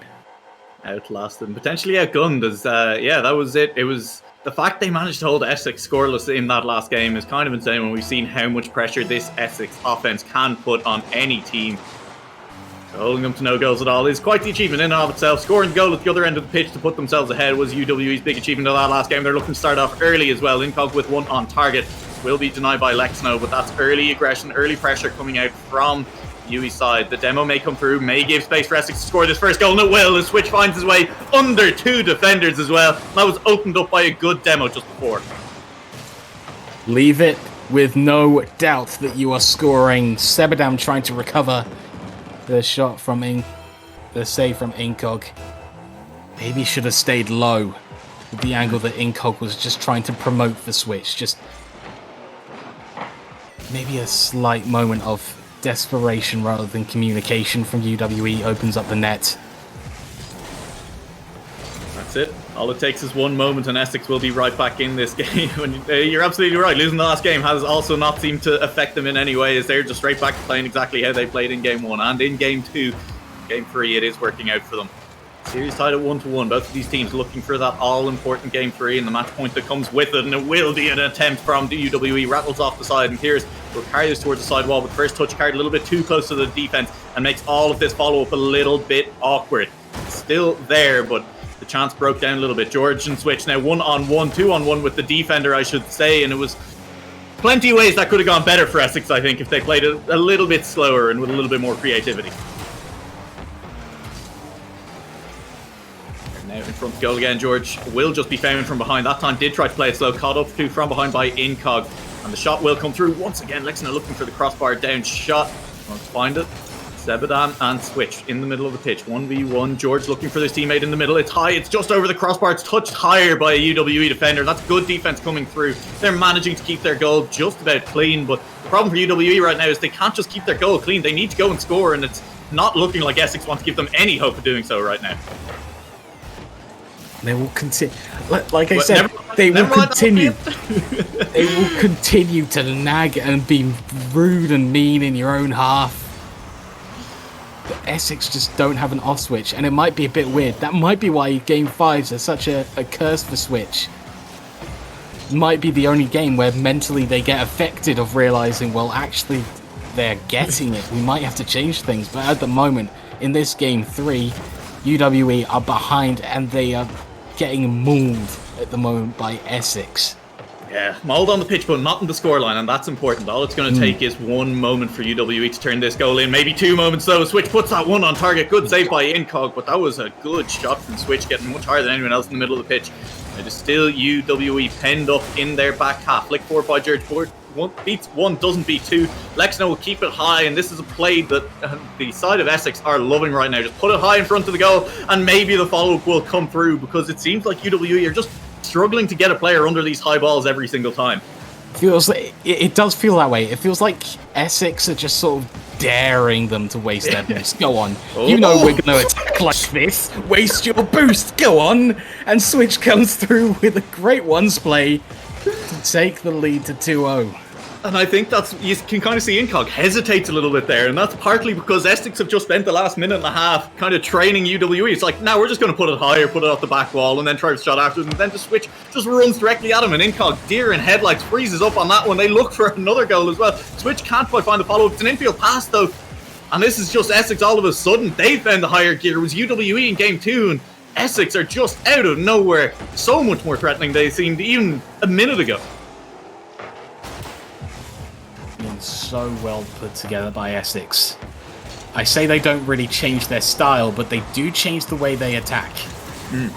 It's always all out, it's always ferocious, but I think they're starting to learn that, alright, we can't do all the same attacks and sort of expect to be, oh yeah, our ferocity's going to win us games. No, changing the way you play, changing how high you play the ball, how fast you play the ball, that's going to get you just enough adaptation and changes to the way you do things to fool teams. It is, and it's been working for them. It got them that second goal and 2 goals. With the way all of our series have been going tonight, it's starting to feel a bit like an insurmountable lead for UWE. They'll need to get one back soon, as with just a minute of gameplay remaining. They're still down those 2, and they're under pressure in their own half once again from this unstoppable Essex offense, who are just continually driving at UWE. This is good by Incog, though. Bumps player of the way. Demos another one. Not quite. Sebadam with the shot on target. Will look for it nearly. That was decent shot placement, but just not quite there. A matter of inches in it. And it will mean the attack cuts out. It means that we're still at a 2-goal lead. And it means that Essex, who are still looking for infield passes even when there's no one there, are really feeling like they're going to put themselves on match point in this game. Last 30 to tick down. I feel like I should just unleash the play-by-play guy. Yeah, I'll take us, with 15 seconds left. Take us to the end of the game, my friend. To the very end, 10 seconds. Switch, I'll look for one more. Give me the highlight, Switch. No, it's not going to happen. The touch was too far forward. It'll be there for George Burke as well. Lexno is chasing that ball back into the other end. And Pierce will look for one last hero play. Give yourself a bit of momentum. Go on, UWE. Do it for me. They won't quite do it. The ball drops instead. And so we head, Dragon, into Game 4, and this is now where you, as my colour caster, get to shine. What do UWE have to do to pull this series back? UWE need to find that way to get back into the mindset that they had in Game 2, and I think it lies in getting the first goal. That seems to sort of get Essex to think, whoa, get them a bit shell-shocked, get them a bit worried, sort of like, wait, how did that happen? And then UWE sort of continued from there, got into the face, did the sort of not really bare minimum, but they did enough to sort of hold UWE off several times, hold Essex off several times, and UWE took the game. I think one goal is what they need to sort of get them ahead. And Essex, they'll continue to try and deny them that. But UWE have shown they can just surprise Essex out of nowhere and get the goal. It's about the movement upfield and being in control whilst doing it. They'll get them forward. and get them scoring again. Yeah, so we'll keep an eye on that. Keep it, as you say, it's just aggression from UWE as well. They need to keep that up and not get disheartened by the fact that they now are fighting to stay in this for the next 2 games. Whatever happens, if Essex manage to win one of them, they will put themselves all the way through into EURC. And so we're going to get underway with this important game 4, and it's Essex on match point. It's Essex looking for the couple of goals that'll get them through, and if they get those early goals, you're right, Dragon. I think it's just going to be the foregone conclusion of victory parade, victory lap for Essex from there. And right now it's looking like they want to put a very early goal in, and they will do so off a great pass from George Burke. Lexington almost didn't have to do anything. Ball just landed on his car because he was in the right place. Other way around. George Burke was in the right place at the right time. Ball lands on the car and goes in. My prediction, game over. Yeah, I feel like this might be it. UWE have to shake that off. They have to realize, wait, we are letting them play, and that's how they're getting goals. We need to get forward and get in their face. Sebadam does play like that, start off with, but the follow-ups are just not strong enough from Incog and Theoris to keep up with this style of play. And this is what I meant earlier on when I said the stamina of the series and Essex just outlasting teams. Ooh. Until now, Incog has an opportunity to score and we are equalising. Oh, that's exciting. That's a great thing to happen here in our game 4. That's got to feel good for UWE, getting that goal back and doing it off the back of aggression and just getting up in the Essex half. And Essex defensive rotation is just not quite there, not able to respond in time. They focused on Sebadam for a moment, and in comes Incog and says, you focused on the wrong player. Here's the follow-up, and I can score. Love to see it. Switch is high in the middle of the pitch. Ball once again being taken high, but that's going to be a shot again for Incog. Not quite finding the target this time around. Kirst is looking for Incog on the follow-up as well. That would have been a very difficult one for Incog to score. And now it is high again, and Sebadam is matching Essex in this game. Instead, he's looking for the dunk. Doesn't have the boost, was just relying on Lexno putting that ball into his own car. But couldn't find it this time. And all of a sudden, the pressure and the aggression is coming out of UWE in the middle of the pitch. They are contesting for every ball that's been working for them. This now needs to not be a goal for Essex if they want to keep this up. Switch is just challenged.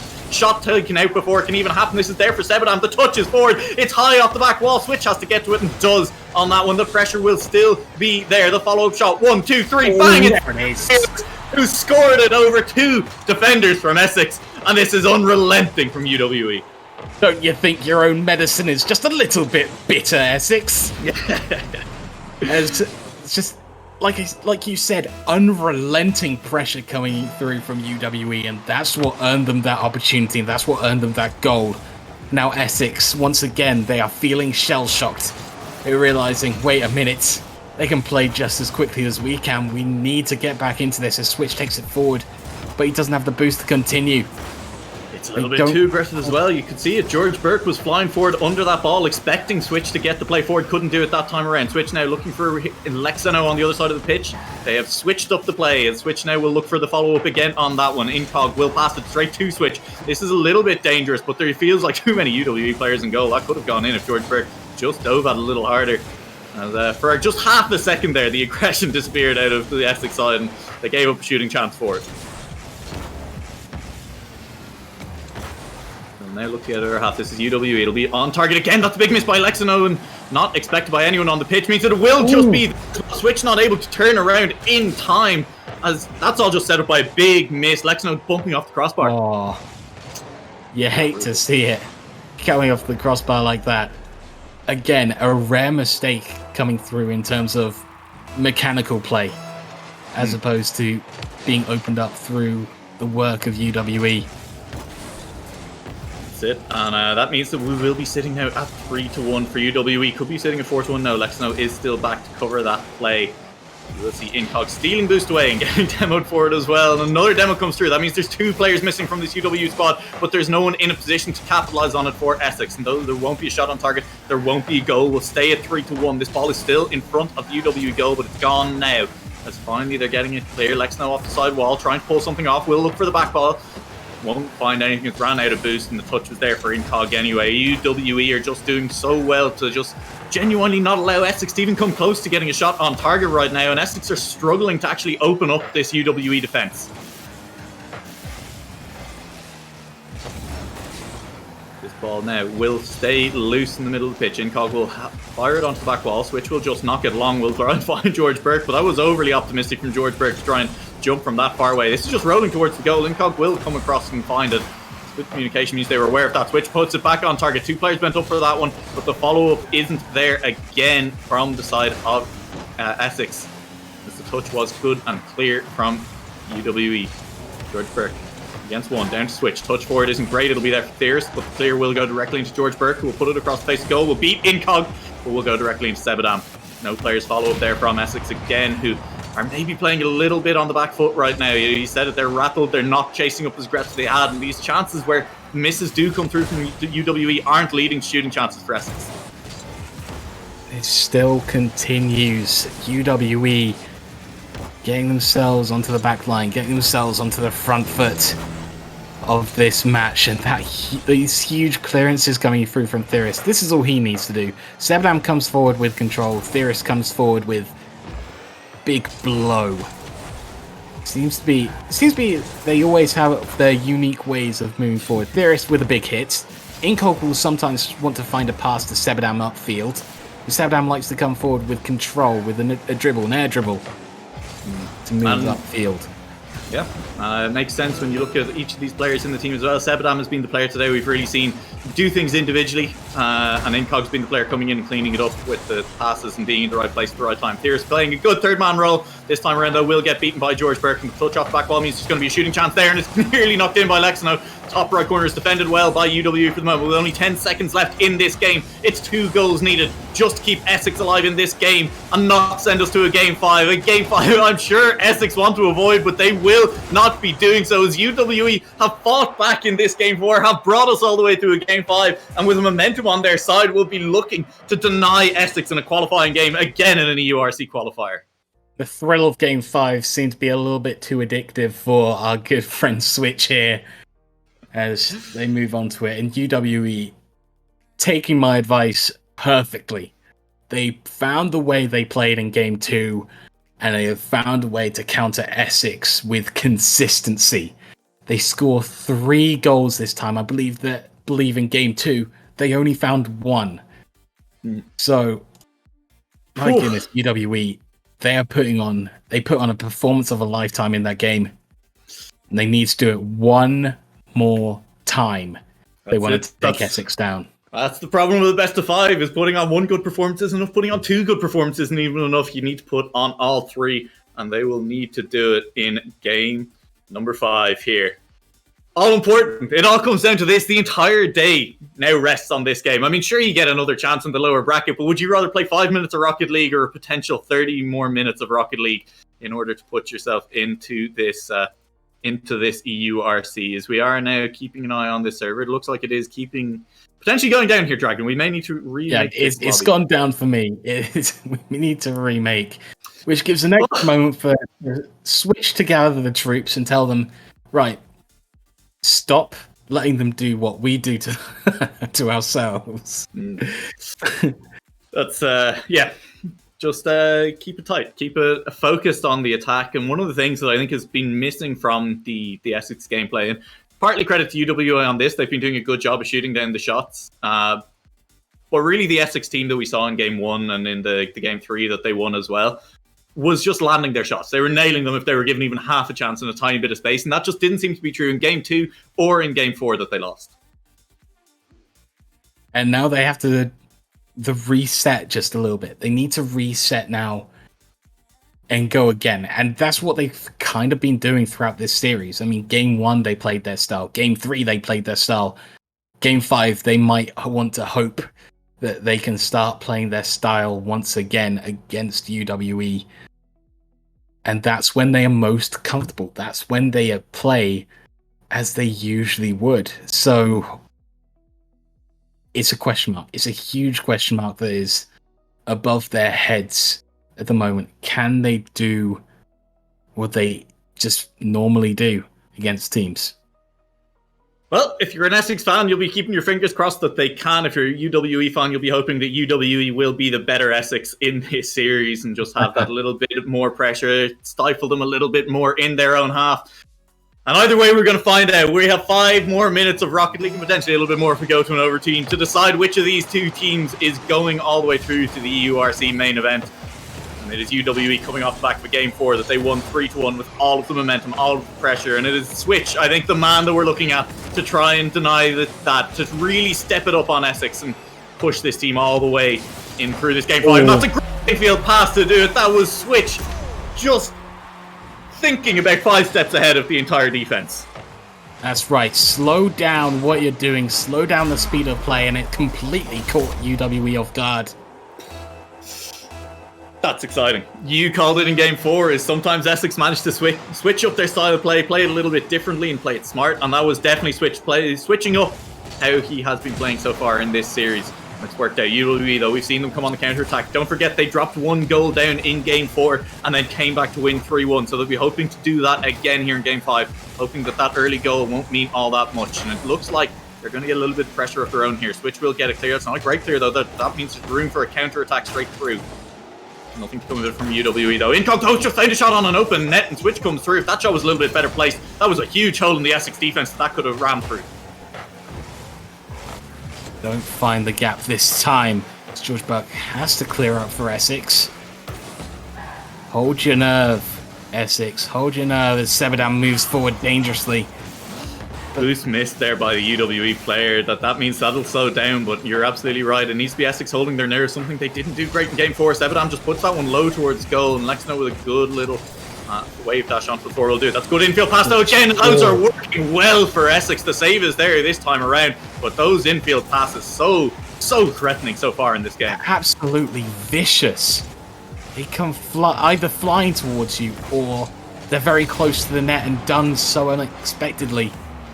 And out of nowhere, Switch has an opportunity though to slow down the game again, and he does it. Switching it up on the UWE defense once again. They were waiting for him to do something fancy. It is fancy, but not what they were expecting.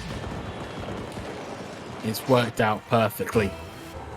It seems like they've sort of had UWE on a string for the last 4 games, taking them along for the ride. And now all of a sudden they've decided, all right, we're going to go slow. We're going to do the exact opposite of what you sort of think we're going to do. And it's exactly what was working for UWE. We was pushing forward, shutting down those shots super early. And you know what that's super weak to, Dragon? That's super weak to the ball just going sideways in an infield pass. And that's what is so exciting about the fact that we're seeing Essex swap up their style of play right now. Going fast forward, and then you get caught out when it goes sideways. That's it.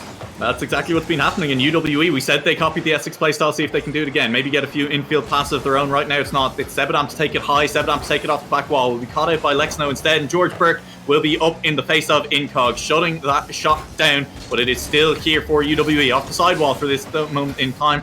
Switch will carry it past 1, Switch will carry it past 2 with a good 50. And this is now multiple Essex players moving forward towards this goal, looking to put another one in, looking to really put this series out of reach. And the attack will break down for the time being as UWE get enough players behind that. Switch switched across 2. The play has come over to him. Comes off the ceiling. We'll drop it on top of George Burke. We'll drop it on top of 2. No boost on Switch means that this play, if it comes back fast enough, could have caught them out. That was, again, Essex maybe getting a little bit over-aggressive, but they don't get punished for it by UWE this time around. Hey, what is interesting, slowing down the play does still come to the advantage of UWE.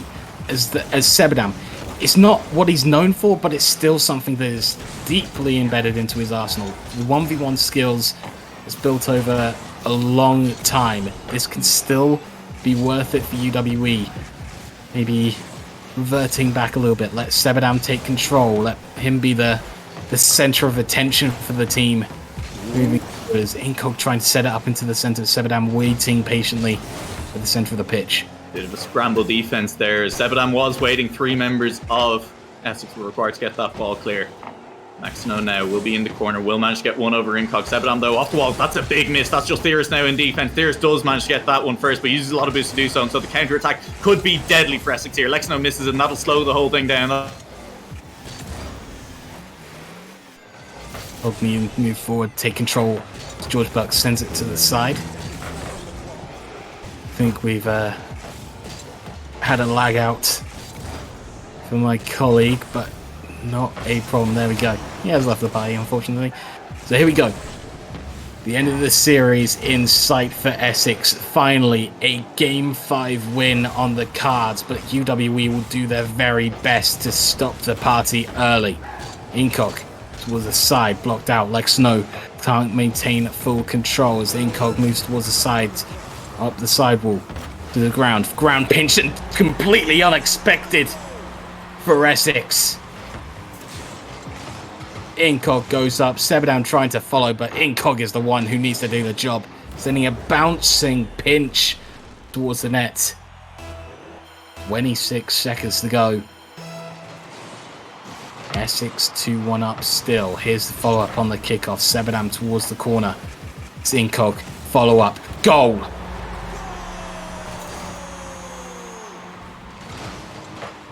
Maybe we were getting ahead of ourselves as Essex, the curse, is rearing its head just as they thought they had gotten away from it. 20 seconds to go. Suddenly under pressure again. Towards the side, Sebadown doesn't take control. Lexano towards the backboard. George Berg trying to read it. Theorist of Wind will send it out to the side perfectly. Sebadown continues the pressure, moving into the red half. Sebadown into the center. Incog is there, sends it high. Theorist, what can he do? He sends it high as well. The last few seconds to tick down. Essex, it bounces.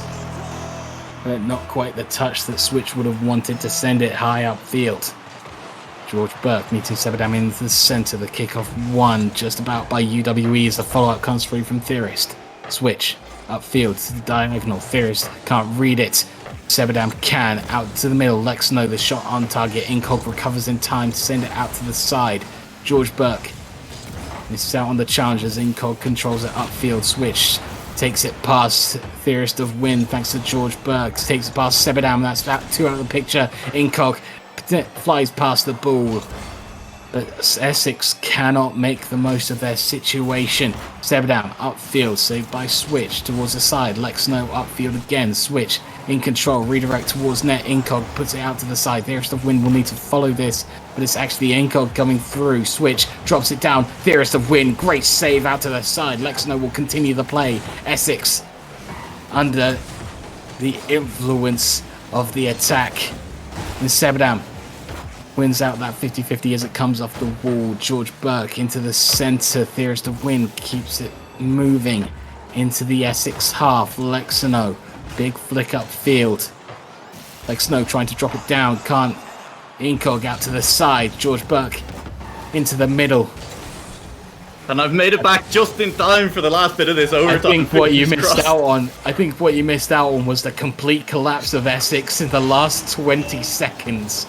It was meant to be a meme, Essex. It wasn't meant to actually happen in every game 5. At the moment, they seem to have recovered it. They seem to be in position to take this as that moves past Lexano and Essex. Ooh, they need to take a breath. They have been attacking almost this entire overtime. UWE have been struggling again. Definitely looks like it, and this is now a chance for UWE to move it back forward in the other direction. This could be UWE. You'd hate to see it against the run of play, against the entire run of the pitch. George Burke, huge save off the goal line. Will just keep that one out for the time being. It's now running pitch. Is looking for the pass to Switch, but it runs a little bit too far in front of Switch. Who will look for the follow-up pass as well. This is good play coming through from Essex, but good defense as well from UWE, who now look to get this ball all the way clear. Oh, no. Incog will not quite have the ball in front. Will get it nearly over. Lexano won't quite manage to get there.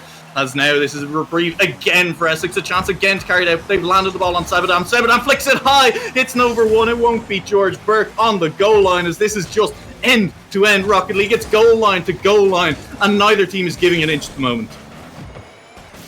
You've completely missed out on the storyline of the overtime so far, unfortunately. It has been Essex been trying to take control. UWE back to sort of reverting to game 1 and 3 style, just a few chances, a few punches here and there, but not really getting success.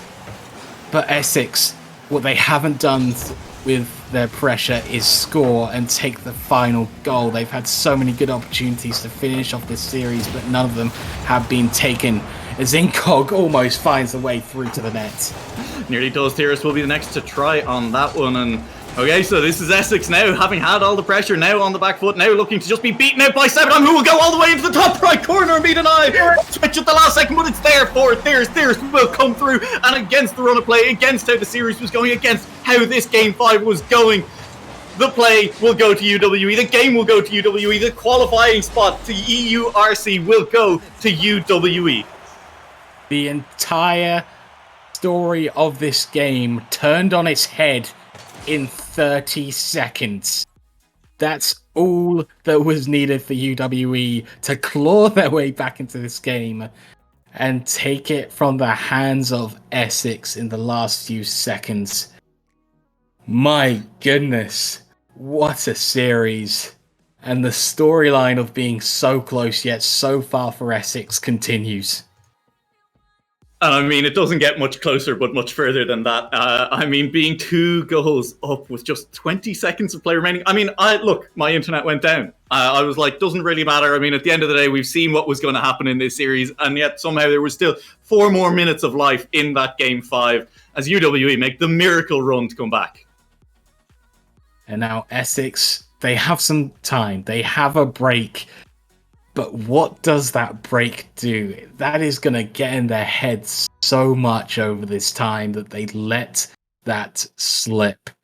But UWE, the party begins now. They can take a break. They can relax, kick back, and enjoy the rest of the stream, awaiting the rest of their competition to join them in the final, in the EURC finals, the main event. Yeah. But for us, I think for us, that's it.